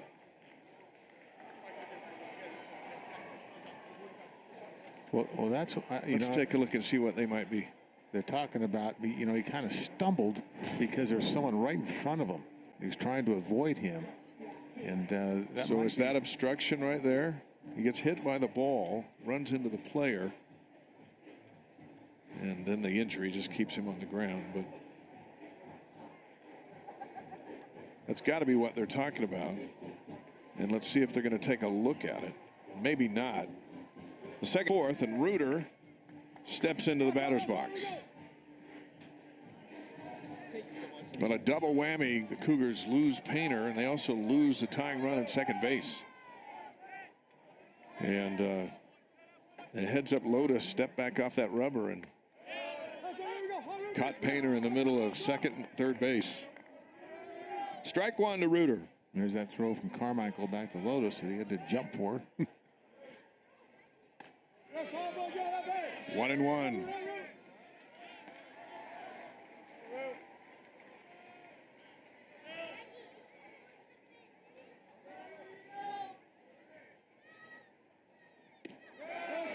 Outside, 2-1. 6-5 Oklahoma here in the fourth. Teams have combined for 14 runs, or 14 hits and 11 runs. Another strike, 2-2. Yeah, what Lotus does there is he throws the ball kind of at the batter and has such a good little slider break on it that the batter doesn't think it's going to be a strike, and it breaks in there very sharply. And Lotus can get out of it right here. Got him. And Reuter watched 3 strikes go by. Into the fourth, the fifth coming up. It's 6-5 Oklahoma. Good pitching by Jeff Lotus. So McChesney and Riker Scow, another freshman, holding down center and right field for Trent Pratt, who joins us from the BYU dugout. Coach, we got a lot to unpack here. First of all, what can you tell us about Keone? I don't know anything yet. He's like, I hurt his knee, sprained his knee or something like that. So I think Judge is looking at him right now. Mabius comes in high, ball one. What were you asking the umpire to do after that play? If I could review it, I didn't think about reviewing it when Coney got hurt because I ran it to see him, see if there's interference, but I got to do it within the first 10 seconds. So I was asking if there was a way the way they could review it because I was worried about the kid, but they said, hey, that's just the rule. No grace period, I guess. No. On a play like that. This is a 6-5 dogfight. You guys showing a lot of fight today. Yeah, we're right in it. We just got to put up a 0 and keep getting some guys on base. How about that throw from Luke Anderson with second and third and one out over to third to get the lead runner? Yeah, get that lead runner and you know, get it before the guy scored. So that was a big out for us. Big double play. Yesterday's game, Coach, you had Crew Robinson had 8 assists out there at second base. Yeah, hopefully he gets 8 more. Hopefully Boston gets to the bottom of the strike zone will be a good thing. That's awesome. This has been a tough weekend against a team that's in first place in the Big 12, but they're showing you guys a lot of how to be the first place team, and I know it's come with some frustration, but Easton Jones swinging the bat, Brock Watkins showing leadership, and you've seen a lot of good out here. Yeah, there's been a lot of good, except for not winning a game. So hopefully we can keep fighting in this one and keep it close and get a lead here in the next couple innings. Coach, did you have a good look at Cooper Vest's a long drive down the right field line to tell whether it was fair or foul? It's hard to tell from where I'm at because I'm looking the other way, but Tyler at first base thought it was foul. So, like, I trust him when he has the vest. He's looking right down the line right there. Yeah, it looked foul to us too, but it was close. Yeah. All right. Good luck the rest of the way guys. here. Trent Pratt in the dugout. 6-5 Oklahoma with lots of baseball to play here in the top of the fifth inning.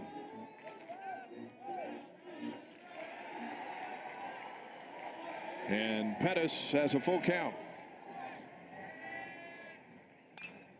This one, Jones scoops up. One down. You know, it's interesting what Coach Pratt's there. He's worried about his player and the health of his player. But if you're going to argue a call for a replay, it has to be within the first 10 seconds. And, you know, you think they would make an exception in a case like that. If you're a parent, you want the coach to run out to your kid. Yeah. Not run to home plate and complain whether or not there was an out. Absolutely. Right? Yeah. Yeah, they could do, that rule could be a little better. Jackson Willits. Right back to Jones. And Jones is settling into a tremendous third baseman, just a sophomore. Last year he played behind a handful of veterans. Austin Deming was the third baseman, and Deming was so good. Player of the year in the WCC and high draft pick. And Jones kind of got to get in there when Deming might have been banged up or needed a day off, but that position is all his now.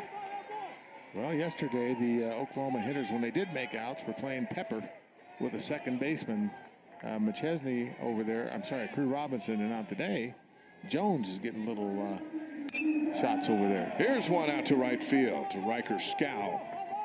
Isaiah Lane with his second hit of the day. Pair of singles for the freshman out of Chula Vista, California. And with 2 outs, the Sooners have a man on board. Well, Lane was the team captain and team offensive player of the year for East Lake High School in Chula Vista, California. So he's a team leader, and he's showing it today with some very good hitting. Rocco Garza Gongora at the plate. He singled his first time up, flew out on his second trip in, and he looks at ball 1. So Lane's had a hit in every one of these games of the series.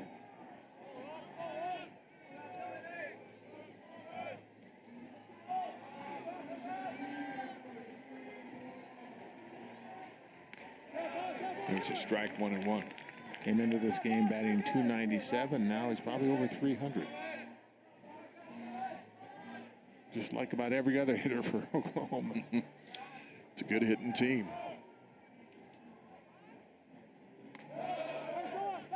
82 mile an hour there. And the pitch for maybe is 2-1.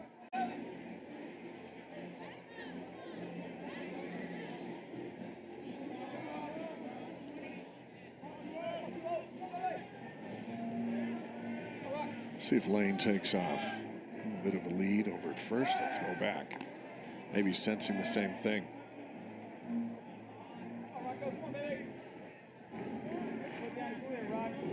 Two and one, 2 down here in the 5th.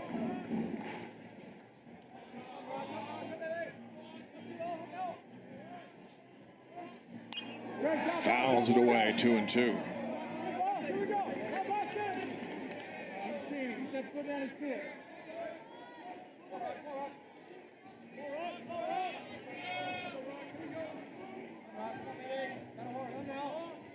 Now Lane again takes a step closer to second. Mabius thought he had it.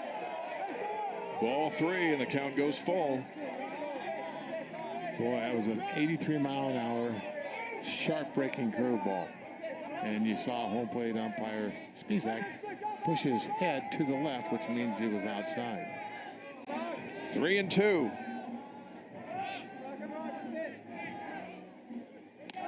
And he loses in ball 4.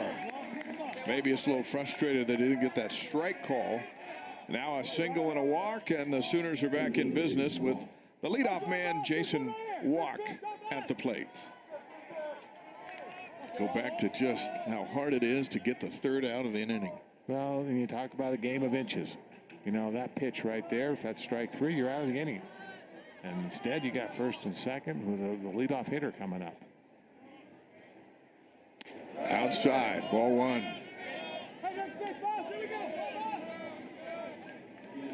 And just like a pitcher, you just have to have a short memory. You got to forget about it and focus on the batter.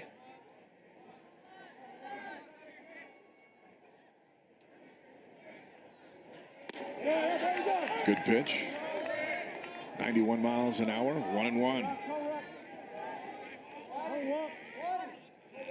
In this series, these are the kind of moments where Oklahoma's been able to take advantage of an opportunity. Ball 2. Whether it's being a hit batsman, a walk, an error, a call that they didn't quite get. See if BYU can hold them off this time. 2-1 to Walk.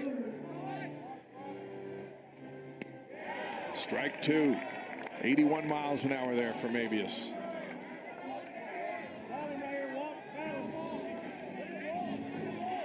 Two and 2 with 2 outs. And 2 on. They check it down to first, and the count goes full. Runners will be going. What a moment this is. And the home run hitter, Madron's on deck.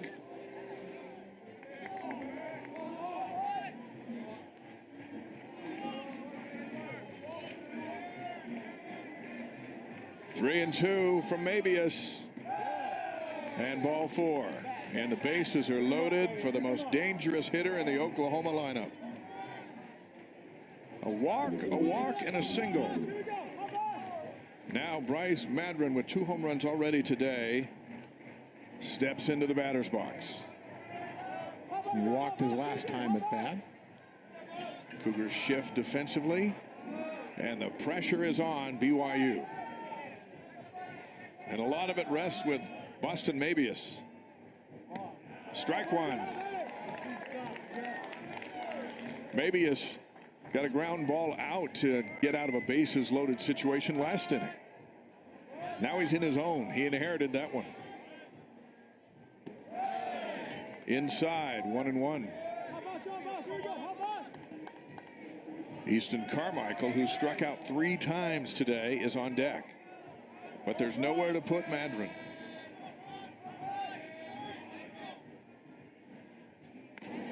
Strike 2. Lane's at third. Garza Gongora is at second. And Walk is over at first. Yeah, the fastball 91 miles an hour. You saw Madron shake his head. Agree with that. Here's a 1-2 pitch. Fouls it into the screen.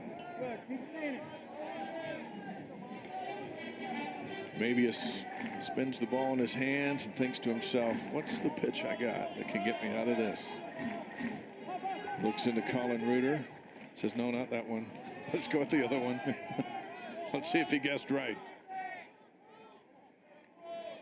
1-2. Into right field. Base hit. Lane scores. Garza Gongoria scores. Walk is coming in. He's going to score. It's a 3-run double for Bryce Madron, and Oklahoma jumps up 9-5. Wow. What a game Madron's having. What a game. Can't get him out. Well, there's nowhere to put him when your bases are loaded.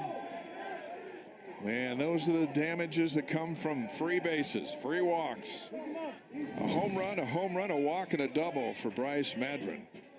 And if he's not the Big 12 Offensive Player of the Week, I'd like to see who is. And now it's Carmichael with Madron at second.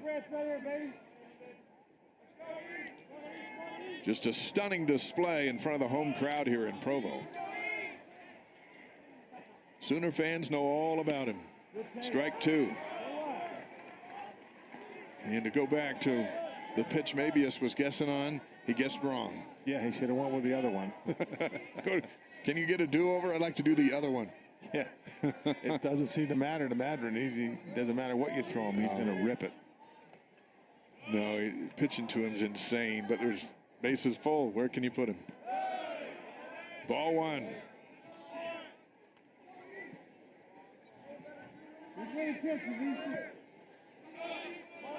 The scary thing, you remember that catch he made the other day, Yeah. last game, a diving catch out and right to save some runs. So Just tremendous. Tremendous. Ball 2. You think about it, he has hit 4 doubles in the series and 3 home runs. Whew.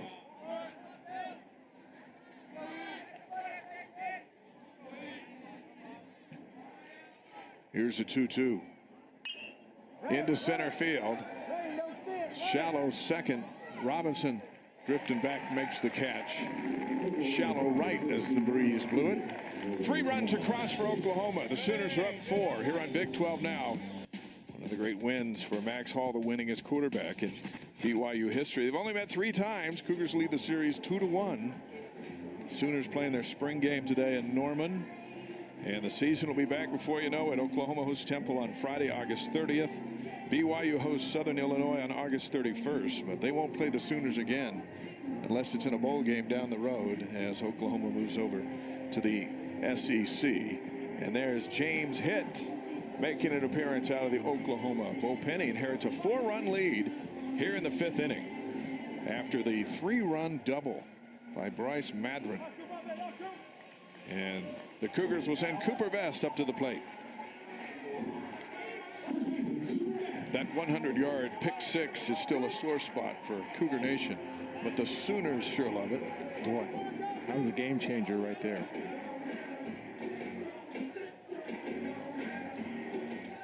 Now Vest will look to do something to pick the Cougars back up after surrendering 3. And he looks at ball 1. Hit out of Magnolia, Texas. Started at Texas Tech. 6-foot senior. 2-4 on the year. This is his 11th appearance.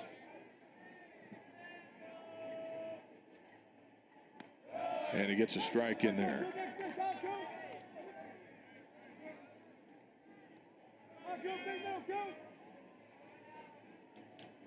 Vest with a strikeout and a pop out. Popped up with runners at first and third. 1-2.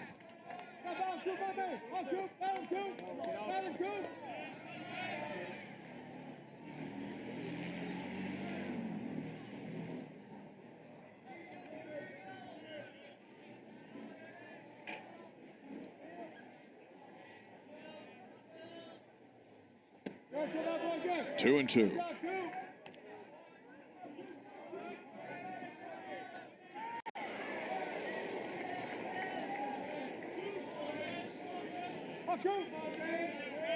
Lefty against a lefty. Here comes hit. And Vest hits him. This one deep to center field. And it's gone off the top of the wall. Might have hit the yellow part. It's a double for Vest. And that is how the Cougars lead off the fifth inning. And let's take a look at just how close that was. I thought it was just going to disappear beyond the yellow stripe. Boy, it did. It looked like it might have just hit that yellow protective. Look at that. You can't get any closer and have it stay in.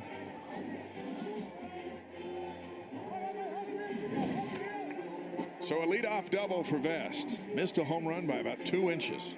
That brings up Kahio Aloy. Aloy with a strikeout and a ground out. Cooper thought he got that one too. Just missed it. But BYU needs base runners down by 4, and so he's done his job. That's the 7th hit of the game for the Cougars. Oklahoma has 10. Aloy, another free swinger with some home run power. He has been kept in check. 0 for 2 Thursday, 1 for 4 Friday, 0 for 2 so far today. The thing about freshmen is they can just surprise you at any time.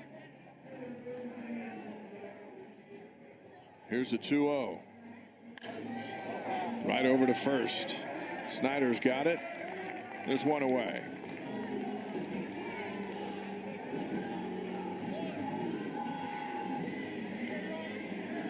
Brock Watkins will come to the plate. Watkins with a strikeout and a walk. And Vest is at third.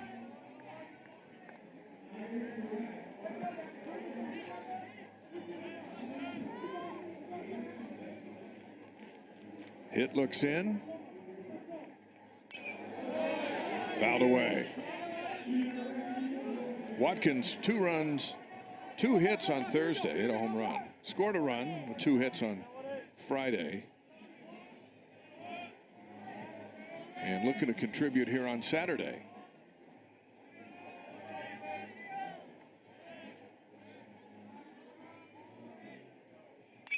Right field, hit it hard. And back is Madron. That'll bring in Vest. Sacrifice fly for Watkins. And BYU gets one of the runs back, and it's 9-6. Boy, Watkins really did hit that hard. He smoked that out the right field, but Madron was playing fairly deep and catches it at the warning track out there, but it will be a run batted in for Watkins. Robinson, 0 for 2 so far today. He steps in to face James Hitt. A leadoff double by Cooper Vest turns into a run for BYU. And now there's 2 outs. Ball 1. Boy, that double by Cooper Vest too, Dave. I mean, like you say, how much closer can you be to have a home run just hitting it within a few inches from being out of here?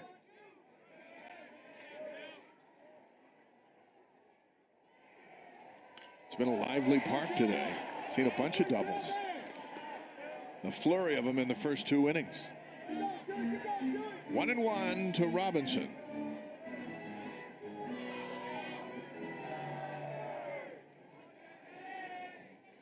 Well, the difference in the game at the moment is that 3-run double by Madron after his 2 home runs.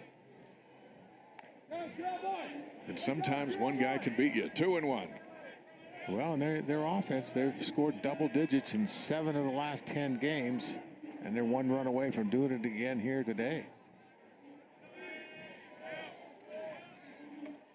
2-1. Now 2-2. Third stop for Robinson in his collegiate career, College of Southern Idaho, UC San Diego, and now with his degree in his pocket, last year of eligibility, back home here at BYU. 2-2 with 2 outs. Bounced into the crowd and then back out onto the field.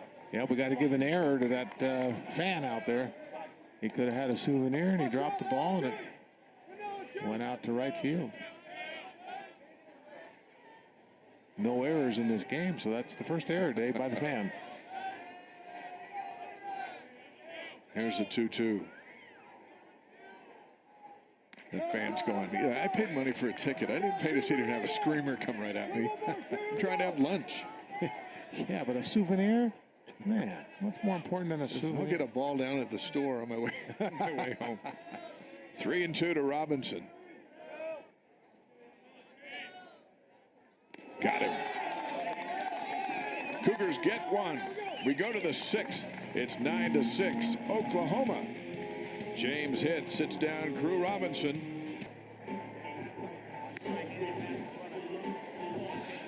Sunny and warm here on this Saturday in Provo, Utah. The 6th inning's upon us, 9-6 Oklahoma.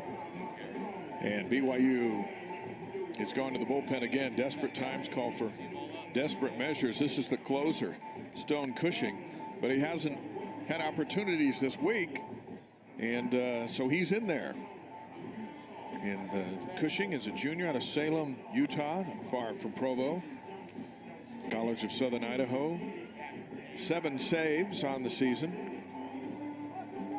Well, he threw a little bit on Tuesday, came in against Utah Tech and got the outs in the 9th inning there. But, you know, in this series, we haven't seen him. The game are such that he just hasn't been, you know, available when it's close. And right now they're thinking, hey, it's 9-6. It's the last game of the series.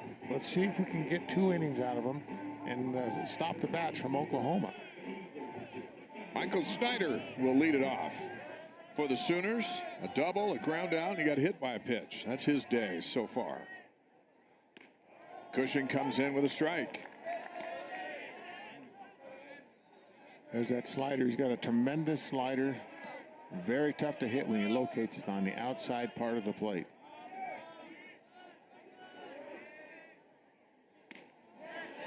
Check it down the line, strike 2. Snyder kind of trying to defend himself. Took that bat a little too far. That was a 93-mile-an-hour fastball. That slider's about 83, 84.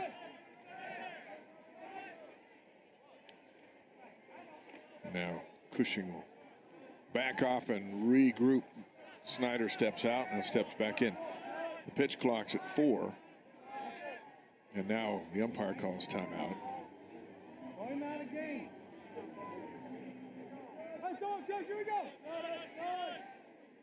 The plate umpire said something to Cushing. Now gives him the go-ahead.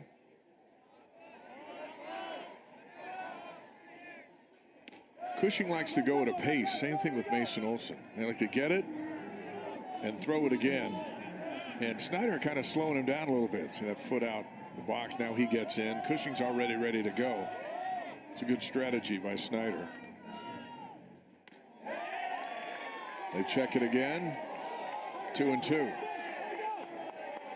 Well, that's where Cushing lives, on that outside corner right there, and he usually gets that call.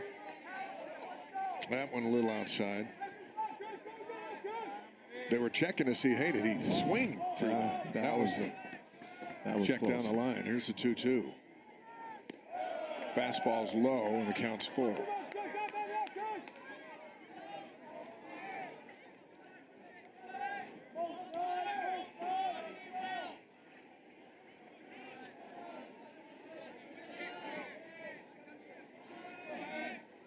Three-two pitch. Ball 4. A walk by Snyder. Patient attack. He slowed Cushing down, got Cushing out of his rhythm. And that pitch wasn't close. Well, you go back to the second game of the Baylor series last week. BYU was ahead 4-2 going to the top of the ninth. And Cushing comes in and he walks two-hitter at the first two and hits a batter. So the bases are loaded. Then he induces a double play ball. The run scores, make it 4-3. And then he gets 2 strikes on the next batter. And there's 2 outs. It's a grounder to third. It's a nice play by the third baseman, but then throws it away and the game's tied. So 2 walks and a hit batter just kind of, that'll hurt you as a relief closer coming in. 1-1 to McKenzie. A double, a walk, and a ground out for Anthony.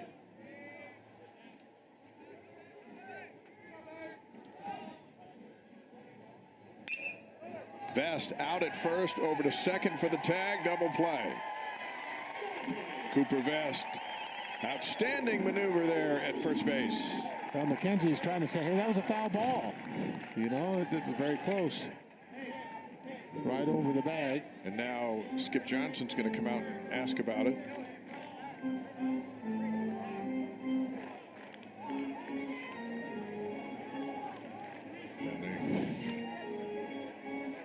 Vest is already looking at the scouting report for Pettis. And that's an argument that Johnson isn't going to win. There's 2 down.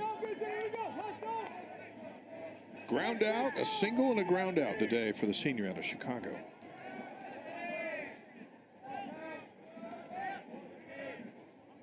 Six to 5 it was until Madron hit a 3-run double. And Pettis is the runner that was on second base when McKenzie was on third base on a sacrifice fly, and he tried to stretch it from second to go to third, and he was thrown out, and the run didn't score. 1-1. Pettis, a kid, played on that national title team. Reached that final game in 2022 as a starting left fielder. So he has had a taste of the big time and wants to get back there. Yeah. Got his team in first place in the Big 12. We get to late April. There's a reach. They look down the line. No check. 3-1. Yeah, he played in 55 games that year, had 48 starts. And last year, he was all Big 12 honoree and all Big 12 honorable mention. Played in 54 games. Cushing gets a strike, and the count goes full. More of these players on both sides deciding it's ball 4 for themselves, and they head out. The umpire does not like that.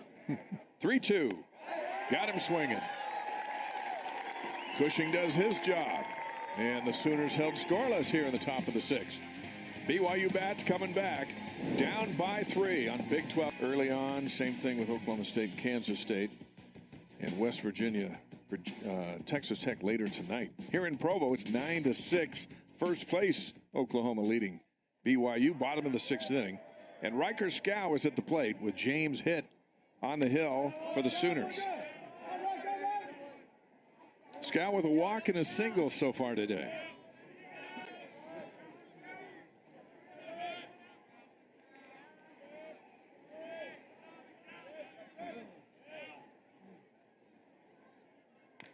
Neither team's starter got out of the, lasted 3 innings? Yeah, and Grant Stevens was 5-0 for Oklahoma, and he really got hit around there. They got BYU got 2 in the first and 3 in the second, so they really tagged Stevens today. Ben Hansen went out with the game tied at 5.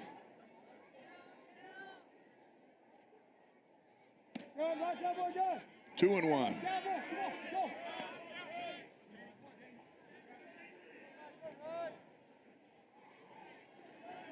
Anderson on deck for BYU and the top of the order.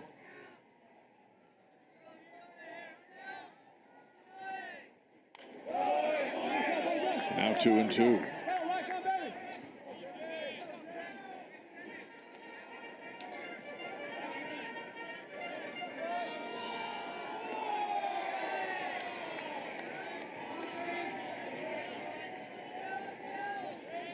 Hit looks in and comes in. Foul tip into the glove. Strike 3. Nice snag by Carmichael. One away.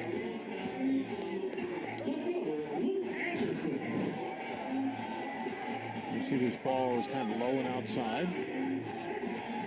And tips it, but he catches it right like a little snow cone there. Yeah, bad pitch to swing at when you need a runner on base. Here's Anderson. His highlight of the day, a double.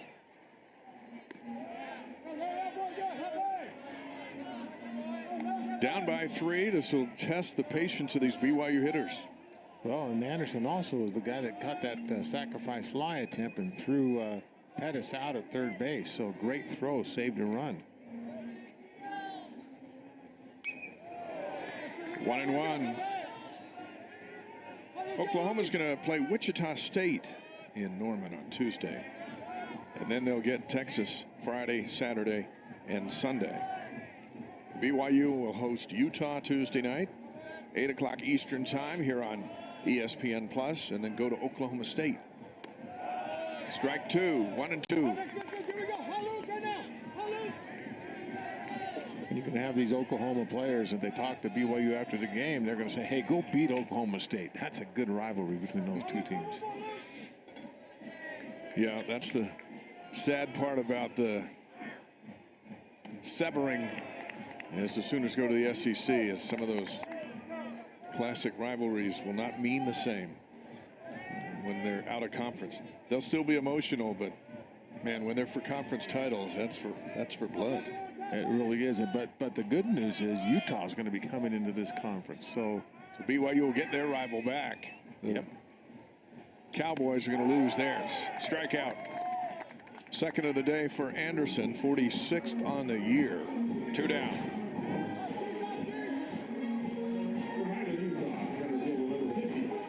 Just a really good cut fastball down and in. So Drew McChesney will be up for the first time today. He's playing for the injured Keone Painter, who damaged his knee, not sure what extent, out running the bases. And McChesney was 0 for 2 on Friday with a run scored. And looks at a strike.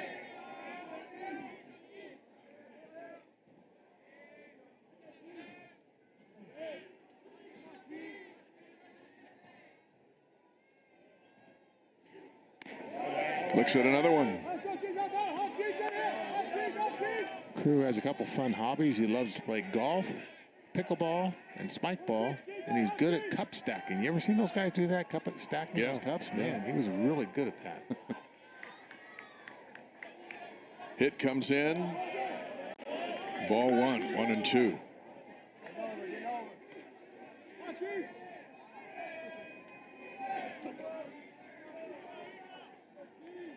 Freshman out of Highland, Utah.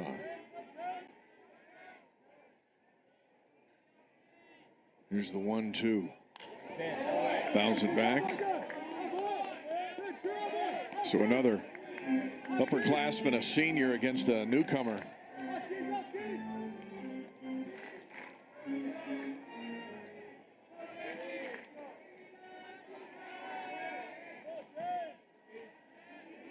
One-two pitch, 2 outs.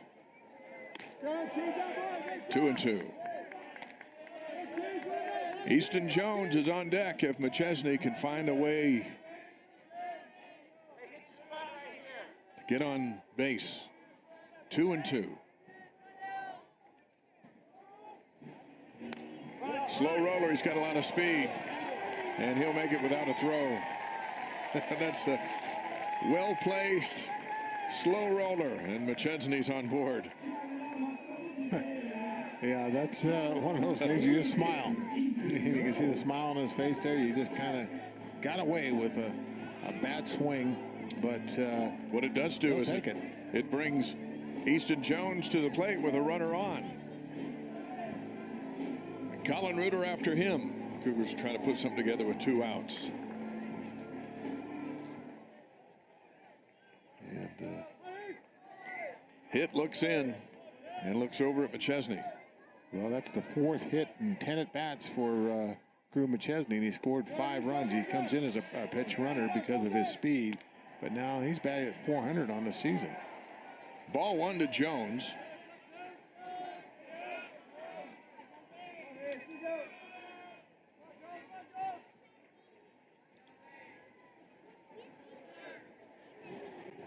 Ball 2 gets away from Carmichael, and over to second goes McChesney.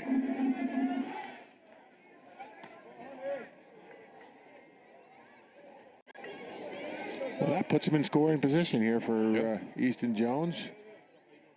Jones had an RBI yesterday, and he had an RBI in the first game. So Skip Johnson's coming out. Talked to his lefty. Counts 2-0. This will be one of the strategy moments here. So he's going to calm him down, and he's a good pitcher. Now he's going to come throw a strike, right? Because after the huddle, you focus, and coach wants you to throw a strike. Yeah. You don't want to throw a ball after you just had a huddle. Now Easton Jones is a power hitter for BYU. He's got to know a strike is coming. Well, when you see Skip Jones out there, he's not telling jokes. You know, he's very serious, and the players are usually nodding. So yeah, he's going to throw a strike. It's like, after that speech, I'm not throwing a ball. Yep. So let's just see if that theory holds up. Easton Jones is going, okay, just had a pep talk. He's coming in. Is he going to come in off speed, or is he going to come with a fastball? And he's coming with a strike. Yeah, I don't think you can come in with a fastball here. I think you got to get a little motion on it, or if you're going to throw a fastball, put it on the outside part of the plate low. All right, let's see what happens. The theory being put to the test. 2-0 pitch to Jones. Swing and a miss. Well, there it was, the outside part of the plate and low. And Jones just chased after it. Going after it.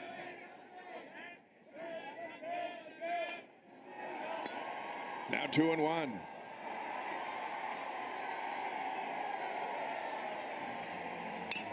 Foul down the line.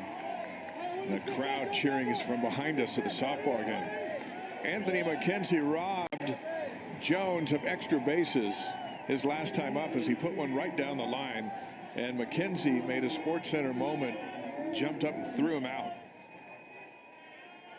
2-2 with 2 outs. Hit trying to end it right here. Ball 3, and you saw Carmichael heading to the dugout. Well, the umpire was pointing with his head to the right, saying that was outside. Now 3-2 with 2 outs and a runner at second. Hit delivers. Low, ball 4. And Jones walks to first base. You know, it's hard to remember a game, Dave, where so many batters have just thrown their bat and walked to first, and now the catcher. Everyone's angry, and everyone's deciding things for the umpire.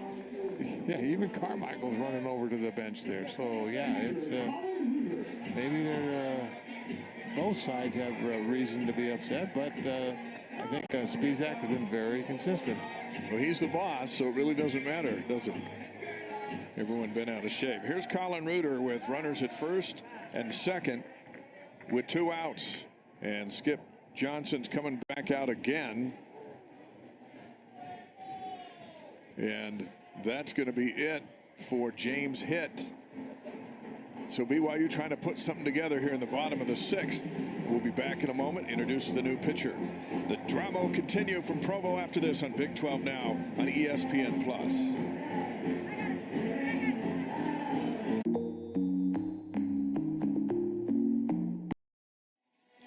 That's Carson Atwood, senior out of Ardmore, Oklahoma.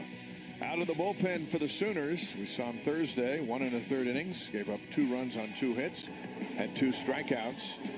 He will inherit Crew McChesney at second, Easton Jones at first, and will face Colin Reuter, who has the best batting average on the BYU roster. Well, that's the drama we have for you here in the bottom of the 6th. And we mentioned Oklahoma's in first place in the Big 12. BYU's attention is at the bottom of the league in the race for 10th place. Why 10? Because the top 10 teams get to go to the conference tournament. And newcomers BYU and Houston have some work to do if they're going to make it. TCU, the preseason favorite to win the league, is sitting at 11th. And Kansas, who swept the Cougars here in Provo, is at number 10. It's going to have to be an eventful late April and May for BYU to get up there. Well, on those three teams, BYU will not play, because they've already played two of the three. They won't play them this season, so they're going to have to count on others beating them. Colin Reuter at the plate, first and second with 2 outs. Atwood, first pitch, fouled and out of play. Well, Atwood has a lot of experience. He was 35-7 at high school, at Silo High School. And then he made 12 appearances in 2021, 26 in 22, and 22 in 23. So he's a lot of appearances, and he pitched in the first game of this series. Reuter with a couple of hits already today. Had a hit yesterday, had 2 hits, a 3-run home run, in fact, on Thursday in the 9th inning. 0-1 to count. Atwood comes in. Reuter to left field.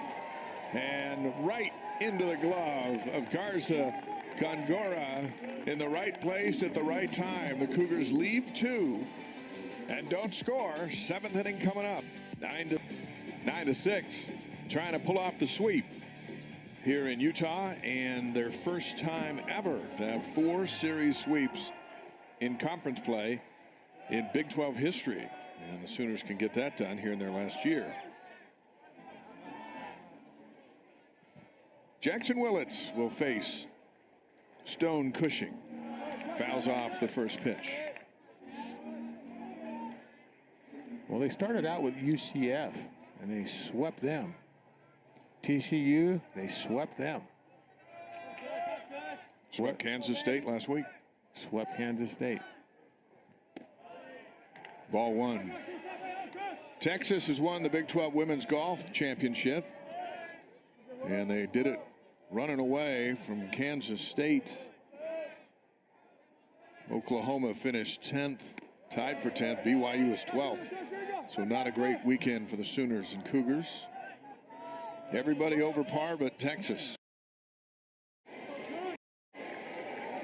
Men's golf championships next week. 2-1. 2-2.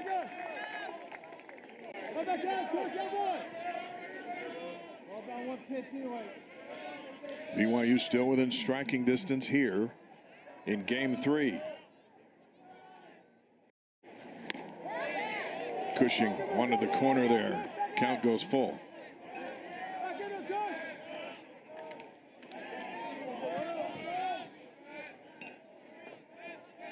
See, he's not too pleased with that last call. You know, with Stone, you know exactly how he feels. Yes, you do. Body language and his face, and there's no hiding it. And a leadoff walk for Willits. Entering the stage of the game where Oklahoma's managed to get insurance runs each game in the series. Yes, now they with have. the leadoff man on, Isaiah Lane comes back up. Back-to-back singles for Lane. Well, it's one of the, manager's nightmare. First batter up, walk him. Strike 1.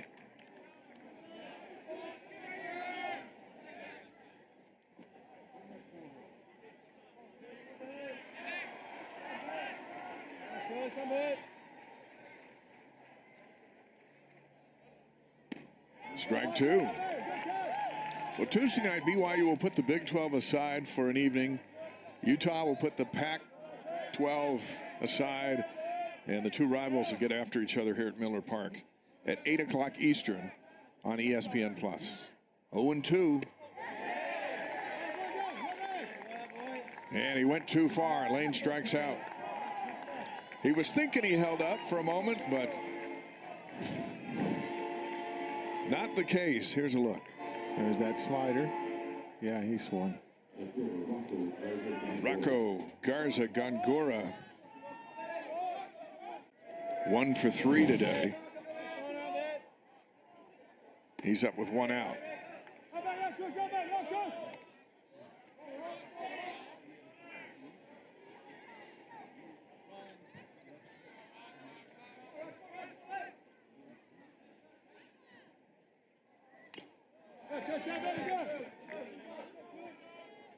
1-1.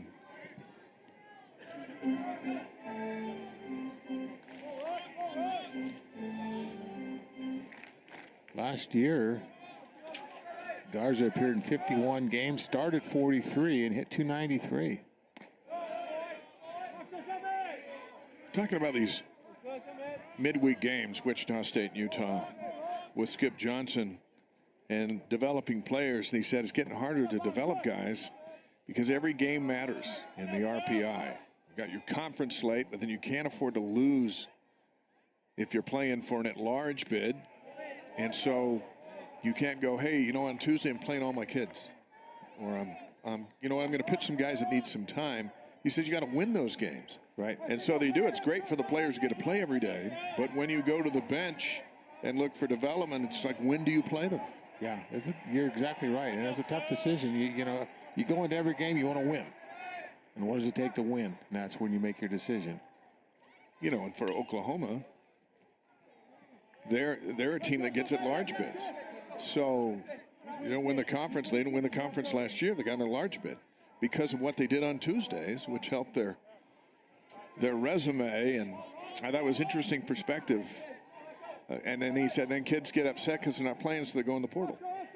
So it's a weird cycle of developing the next guy up. Runner goes. Hit and run is on.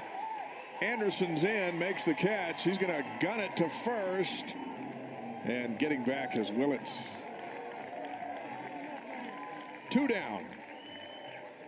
Willits had a tremendous jump that time. He had that base stolen. That ball was hit hard by Angora, but Anderson had him played perfectly. And you saw his strong arm throwing it all the way back because Willits was all the way to second base after the catch. Jason Walk back up for the 5th time today with 2 outs here in the top of the 7th. And they are having a hard time dialing in on Stone Cushing. Couple of walks in Walk's 2 recent at-bats.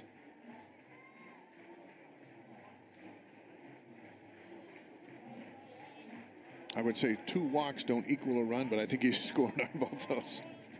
So maybe it does. Yeah, walks never help. A strike. 0-2 to Walk.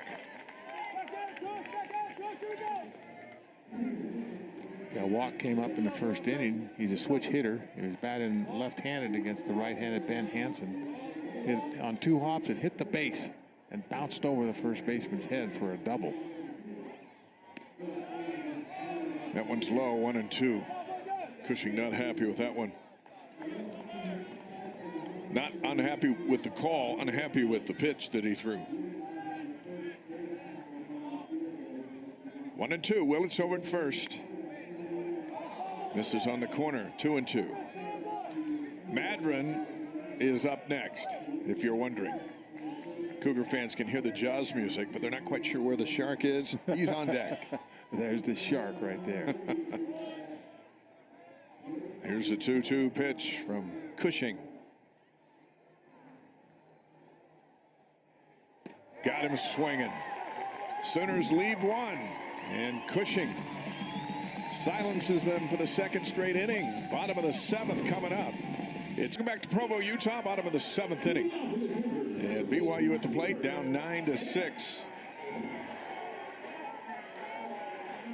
The Sooners have never trailed, but a couple of ties. They trailed for just a couple of minutes yesterday, but they have been in command of this series. Cooper Vest comes to the plate. Carson Atwood continues to throw for Oklahoma. Vest sends a rocket out of the ballpark and down the street.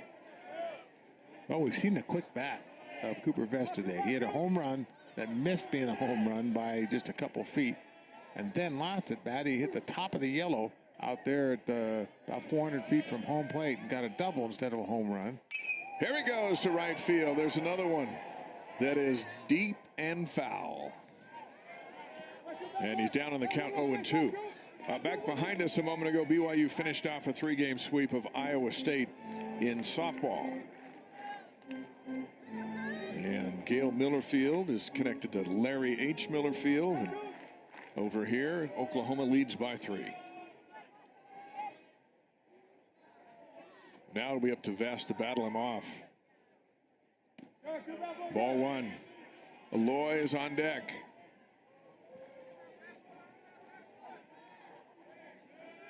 Cooper has 7 home runs on the year, 5 doubles, a couple of triples. And a strikeout, his 35th on the year, and 1 away. Yeah, that time Cooper chased the ball out of the zone. He knows it. He's a little frustrated after hitting 2 hard, wicked foul balls. Aloy 0 for 3 will step in and face Atwood.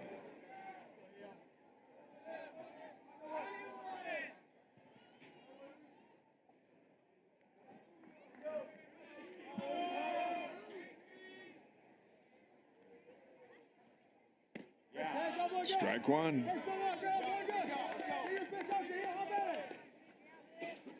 Cahillo has looked bedazzled by this Sooner pitching most of this series. This one fouled out of play down the right side. 0 for 2 in the first game, but he did have a run batted in and a walk. A sacrifice fly. Yep, and last night he was 1 for 4 with a run batted in. 0 for 3 so far today. Down in the count, 0-2, Atwood. Grounder over to McKenzie. 2 down.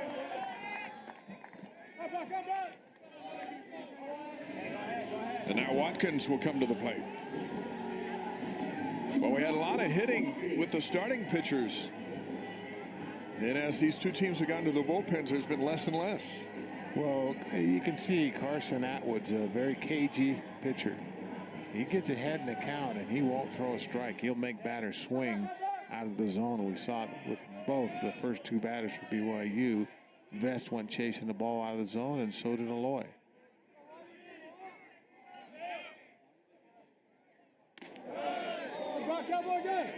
Watkins looks at ball 1. Brock has a strikeout, a walk, and a sacrifice fly.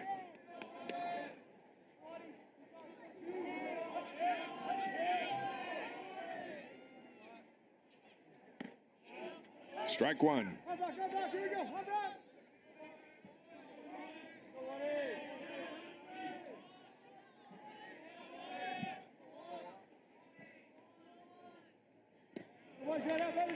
Two and 1. Crew Robinson on deck for the Cougars. First game, Atwood threw 31 pitches in 1 1/3 innings. A lot of pitches. And today he's very effective, 12 pitches.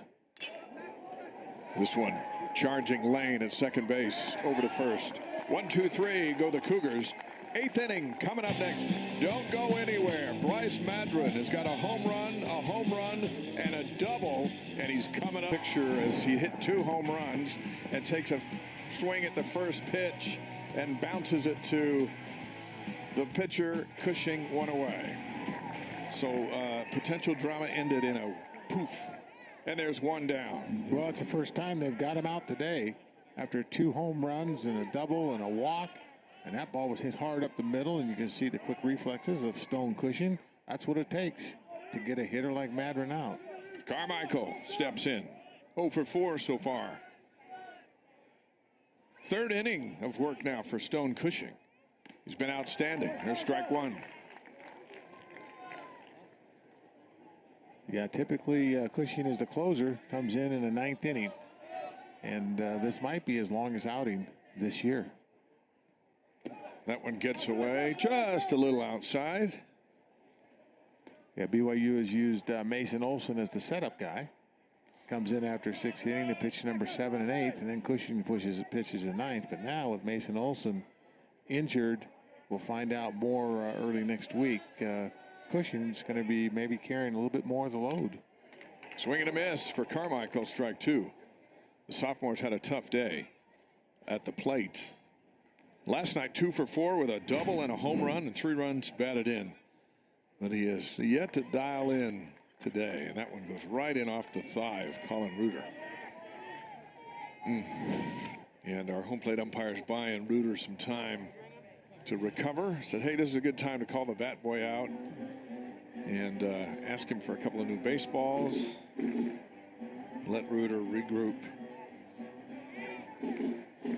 Now you see the umpires and the catchers, they usually work very well together. I mean, they're there the whole game just talking to each other, and you don't see catchers arguing very much. The umpire needs the catcher to catch, or he's next, right? That's right. Goes past him, there's nothing else. Strike three. And Carmichael strikes out for the 4th time today. Frustrated as he head back to the dugout. 2 down. Coming inside, Gary. Yep, inside fastball, 93 miles an hour. He thought it was a little bit inside. Doesn't believe that, but and Carmichael he left the catcher's box on one pitch where he thought it was strike 3. And so he's got to be careful. He's got to go back in there. He's the catcher. He's the catcher. Be careful. He's got a beef with the umpire. That's not good. 2 down here in the 8th. And Snyder at the plate. And he's got one down the line. Anderson up with it. The throw to second. They got a shot at him, but it gets away from Robinson. And now Snyder's going to head over to third. And he's 90 feet away from a big insurance run for the Sooners. Yeah, that time Anderson did a nice job coming up with that ball before it gets past him. Makes a strong throw into second, but it kind of short hops Crew Robinson there and gets past him and ends up at third base. McKenzie comes to the plate. He had a double early in his first at bat and a walk and a pair of groundouts. But an insurance run is at third base for the Sooners with 2 outs. Inside comes Cushing, ball 1. 5th time up for McKenzie out of Houston, Texas.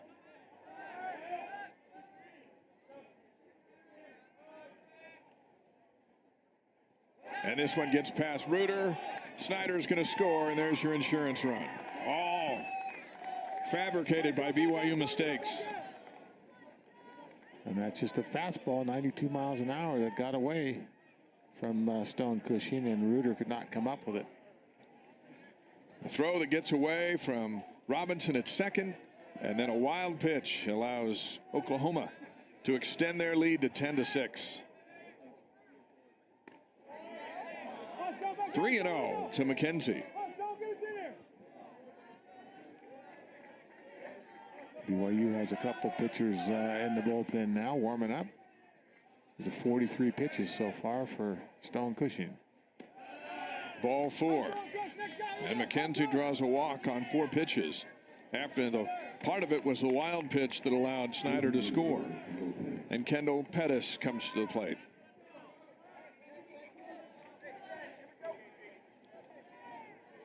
Little tiny things have gotten in the way in a big way in these 3 series the Cougars have dropped here at home. Kansas, Baylor, and Oklahoma. Runner goes.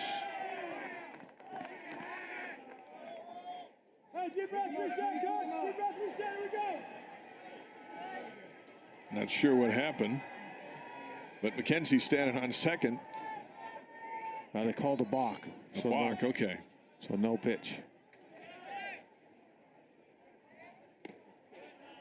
And now Cushing, who is now beyond what we've seen him this season, as the closer usually comes in for 3, maybe 6.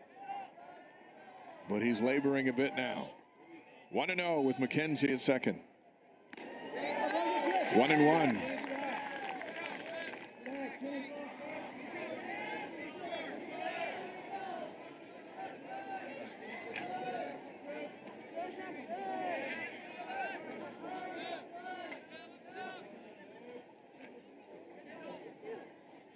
Cushing, high chopper, and foul. 1-2. And Pettis had motored all the way down past first base. And he's got the long walk back.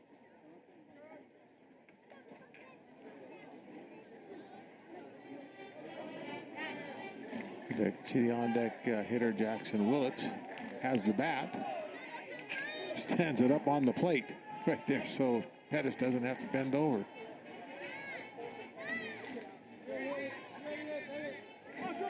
One and two. Maybe if players did that for you, Dave, you could get up there and hit something. I know my back wouldn't be sore.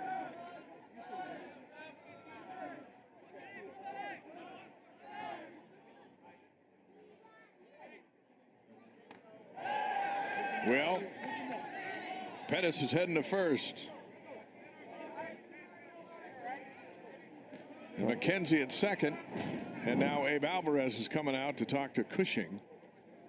And Stone was sharp for 2 2/3. Yeah, that was typically his slider does not get up there and hit the elbow like that. So that's 48 pitches. Has been called on to throw more than he's typically been called on before. And we'll see if Alvarez leaves him in there. Looks like he's going to. Still 2 outs. It's a 4-run game.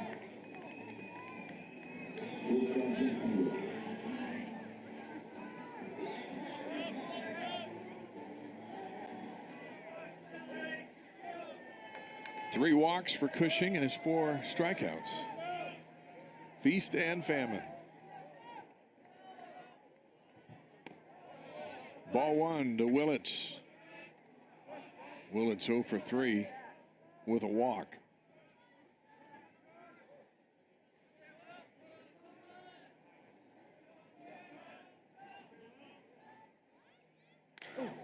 Down the line and foul.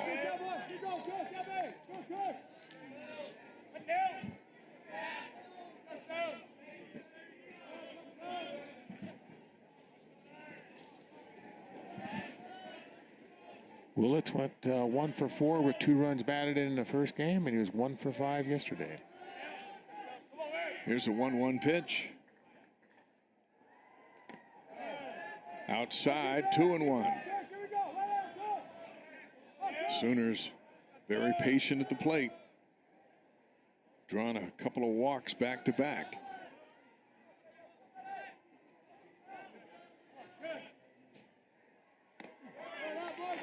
Two and two.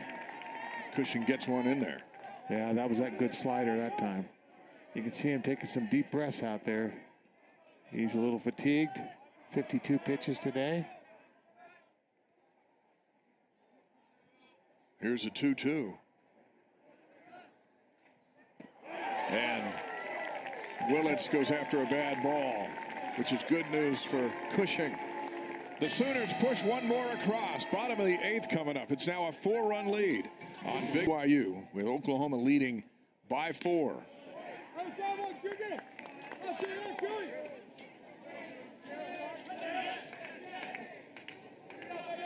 For the first time in the series, John Spikerman in the game, out in center for the Sooners. 1-1 to Robinson. We still haven't seen Jackson Nicholas. We thought we might. He's got a hamstring issue. He's going to rest the whole series. Scooped up, routine to Snyder, 1 away. Well, they've been fortunate to, give him a rest and still have a chance to sweep a series. So we saw him in batting practice today, and boy, was he crushing it.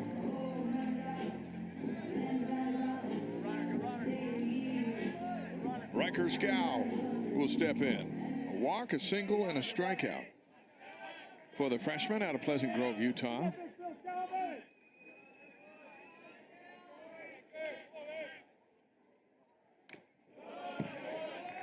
Cougars are looking for some life, a spark. We'll see if the youngster can give it to them. Tough to do with Atwood on the hill. 0-1 pitch. 0-2.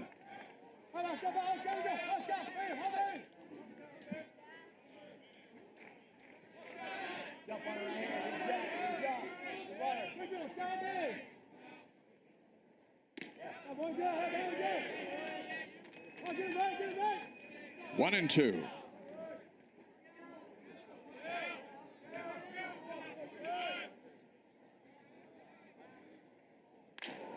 And Scow into center field. A 1-out single here in the 8th. His second hit of the game. Well, nice job of hitting there by Riker Scow. He came in yesterday as a pinch hitter and knocked it out of the ballpark. So he's 1 for 2. He was 0 for 4 the first game, and today he's got on base a couple times. Luke Anderson steps in. A pair of strikeouts in his 2 recent at-bats. Also had a double today. Scored a run. Scow with some good speed to him. And Anderson looks at a strike.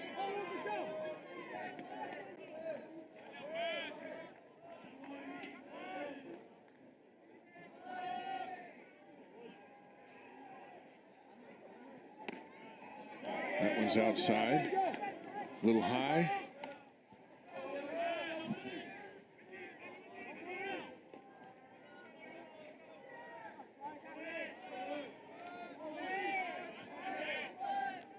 Atwood comes in, bounces it in. Ball 2.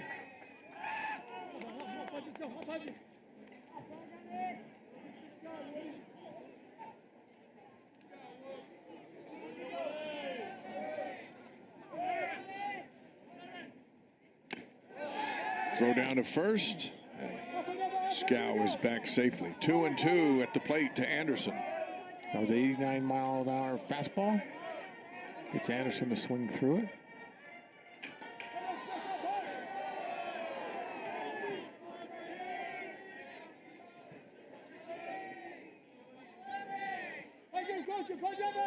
Well, if I'm Atwood, I'm coming with the high heat. Here's a 2-2. Ripped into the glove of Willits. 2 down.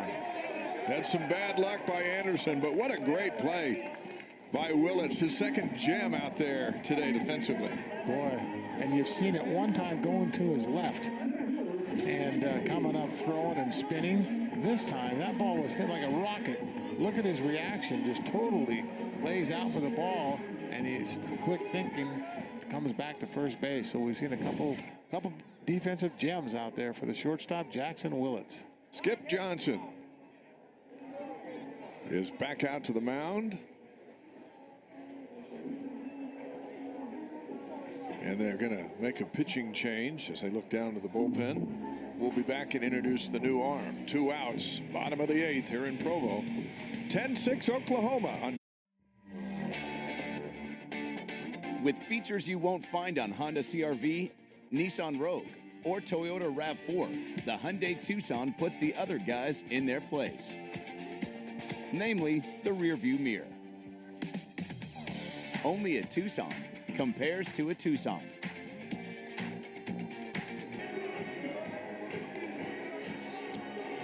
Back in Provo, that's Jace Minor. And he takes the hill for Oklahoma. A junior out of Justin, Texas. 2 outs here in the bottom of the 8th. His 12th appearance on the season, 1-1. 12 strikeouts and 7 walks. And the big lefty going to face a pinch hitter, I believe. Waiting to see. McChesney, a lefty, would be in this spot. I think we haven't yet to see the batter come out. I would think Parker Goff would be a right-hander they could go with. There's not a lot to choose from. Well, the whole dugout full of them there, and Goff has done a good job. Herdsman's been out with a sore wrist. I don't think he's available. And Jace Minor there. It's going to be Goff. He had 24 appearances as a sophomore at Wichita State last year. Goff started at catcher last night. He was 0 for 2. On Tuesday, he was 2 for 3 with a couple of doubles. Riker Scow is over at first with 2 outs.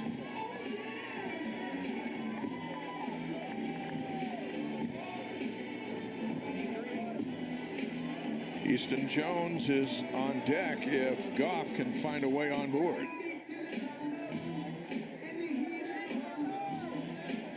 So after all of that, pitching change, pinch hitter coming up, we're ready to resume. It's Minor against Goff.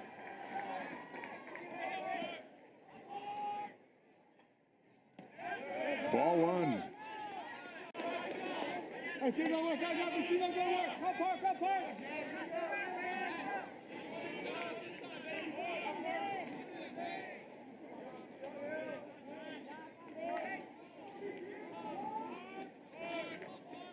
Look over to Scow at first.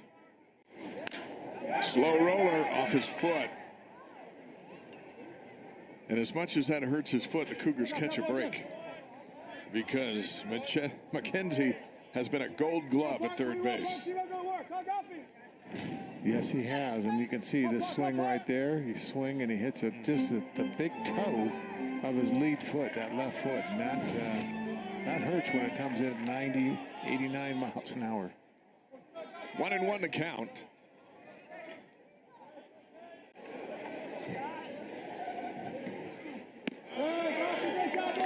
Two and one. Interesting release for Minor.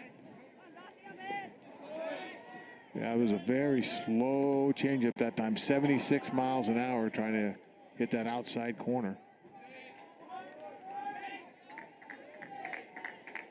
2-1. Over to third. They'll play to second. Get the force out in the inning. Ninth inning coming up. Oklahoma getting so close to another series sweep here on Bullpen. Junior out of South Jordan, Utah. Here's his 16th appearance. We've seen him in each game. 2-0 on the season, ERA of 3.57. Well, yesterday he pitched 2 innings, needed 36 pitches, gave up 5 hits, 3 runs, all of them earned. Isaiah Lane takes a big cut.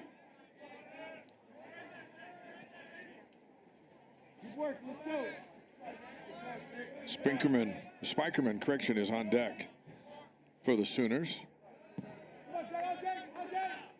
1-1.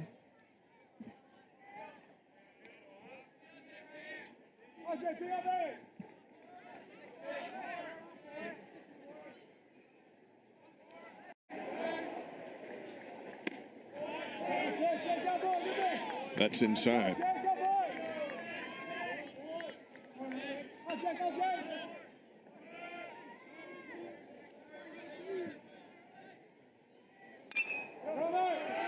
Best take it himself, 1 away.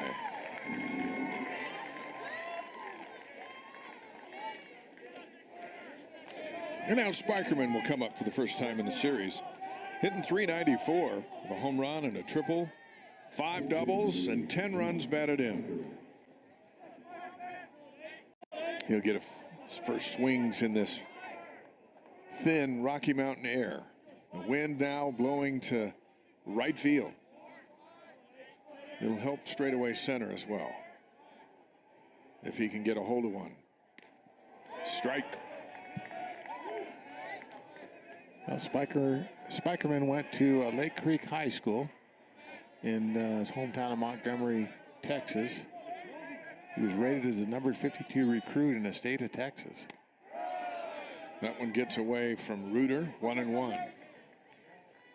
He was the Montgomery County Offensive MVP in 2021. And last year, in our 2022, he made 30 starts, and last year played in 60 games with 59 starts. 1-2, good pitch by Porter.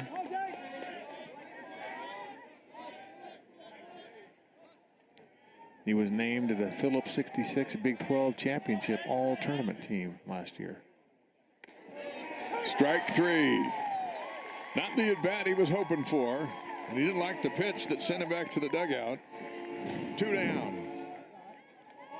Let's see if you like this pitch, Gary. Yeah, it's a nice frame. That was a great framing job by Reuter. It appeared to be a little bit inside. Jay Mason walk. Here's his 6th at bat this afternoon. Strike one.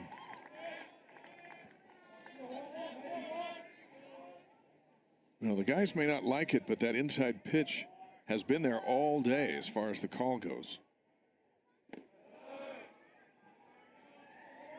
1-1. You see how close to the plate walk gets. Right there on the line. Lays down a bunt. Porter's got it. Over to Vest. 1-2-3 go the Sooners. Bottom of the 9th. Cougars' last chance. And they need 4 to tie. Goff, Jones, Reuter coming up. Witherspoon is the new pitcher for the Sooners. He's the twin brother of Kyson, who we saw start last night's game. Pick up the win with 5 innings of work. 3 runs on 7 hits for Kyson. And now Malachi is here to close things out on the Saturday. He'll face the meat of the BYU order, Easton Jones, Colin Reuter, and Cooper Vest. And with a 4-run cushion. We want to give a shout out to our producer, Jared Call, who is graduating from BYU this week. This is his last game as he moves into the rest of his life and his birthday. So happy birthday. We're going to miss you. Congratulations, all that stuff. Our best wishes to Jared Call. Yeah, and I second that, boy. Jared, we wish you the best, and I hope you have a great birthday today. And whatever you decide to do, if it's in this, you have a great future. We wish you the best. Easton Jones will lead it off for the Cougars. He got hit by a pitch. He hit a single, ground out, and a walk. Well, one interesting thing is that you're going to look at Malachi Witherspoon in the 9th inning of the first game, and you're going to look at his brother, our twin brother, right, who pitched 5 innings in the second game and got the win. And their numbers, Malachi's 25 and Kyson's 26. So I bet they're just great friends. Jones to left field. That one is gone. Leadoff home run, number 11 on the season. And the solo shot makes it a 3-run game as Easton Jones comes around third and brings his Cougars to life. Boy, well, Malachi tried to get ahead in the count there through a fastball right down the middle. And Jones just crushed it. Watch this location. Right down the middle, a little bit low, and Jones hit that thing, made the left fielder hardly move out there. It hit so far and quickly out of here. Colin Reuter steps up to the plate now. You know, the ballpark has come alive with that solo home run. And Reuter, that one off the first baseman. The second baseman recovers and throws him out. What a play by Isaiah Lane. How about that? And that is a significant out for the first here in the 9th.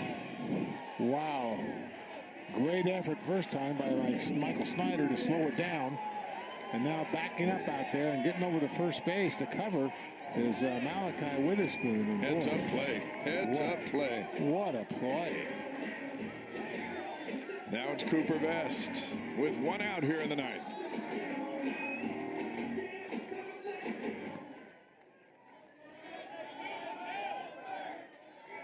Cougars need a couple of breaks to get something going, and Sooners are awfully tough defensively. Ball 1 to Vest.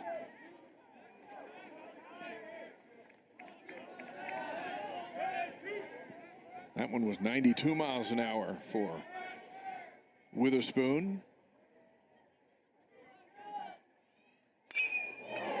Down the line. And foul, 1-1. Boy, Vest has hit some monster foul balls today. And they just haven't counted. That ball went in across the street over there into the parking lot.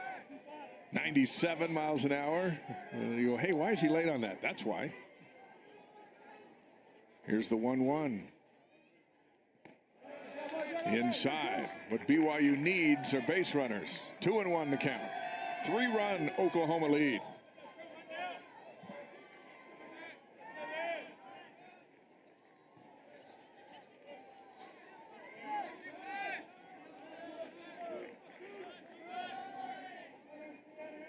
Sooners not doing the defensive shift for Vest. One bouncer. 2 down. And Lane takes care of it again. And BYU down to their final out. Well, you saw Lane, instead of charging, he took a step back to get the higher hop. Played it perfectly, had to release it in a hurry because the Speedy Vest was bearing down at first, but he played that perfectly. Kahio Aloy steps in with 2 outs.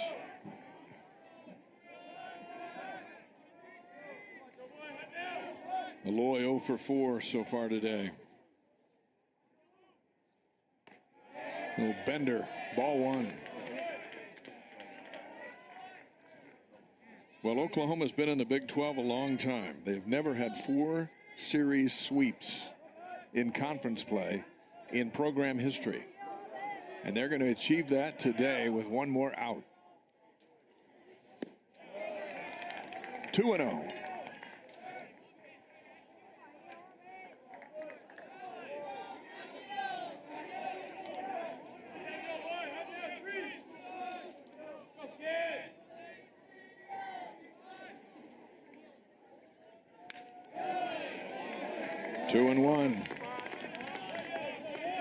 Well, interesting thing is the question was, is Witherspoon in for the save here? Well, in order to get a save, you must meet all 3 of the following things. He must be a finishing pitcher, won by his team, and he enters the game with a lead of no more than 3 runs and pitches for 1 inning. And he entered with 4 runs. Strike 2.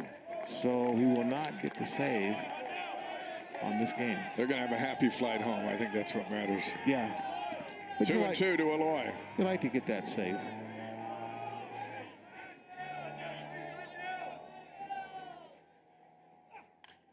Fouls it back, stays alive.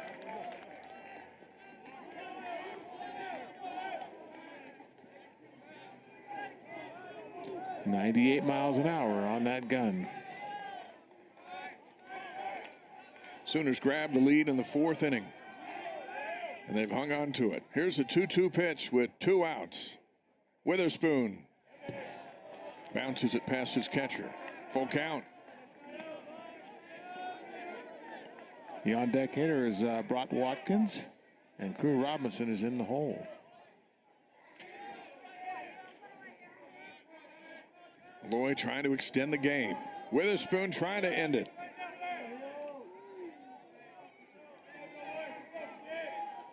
Here's the 3-2. Gloved by the shortstop. A perfect ending and a fitting one for the defensive effort by Oklahoma, especially Willits at short and McKenzie at third. They have been spectacular today. And Oklahoma defeats BYU 10-7. Fitting in there, Gary. Well, I'll tell you what, I'm locked into defense here. We've seen that shortstop Willits make some tremendous plays. We've seen Lane come in there, make some outstanding plays. We saw Madron make some diving catches out there in right field. And then McKenzie knocking things down at third. We've seen great hitting. And for the 8th time in 11th game,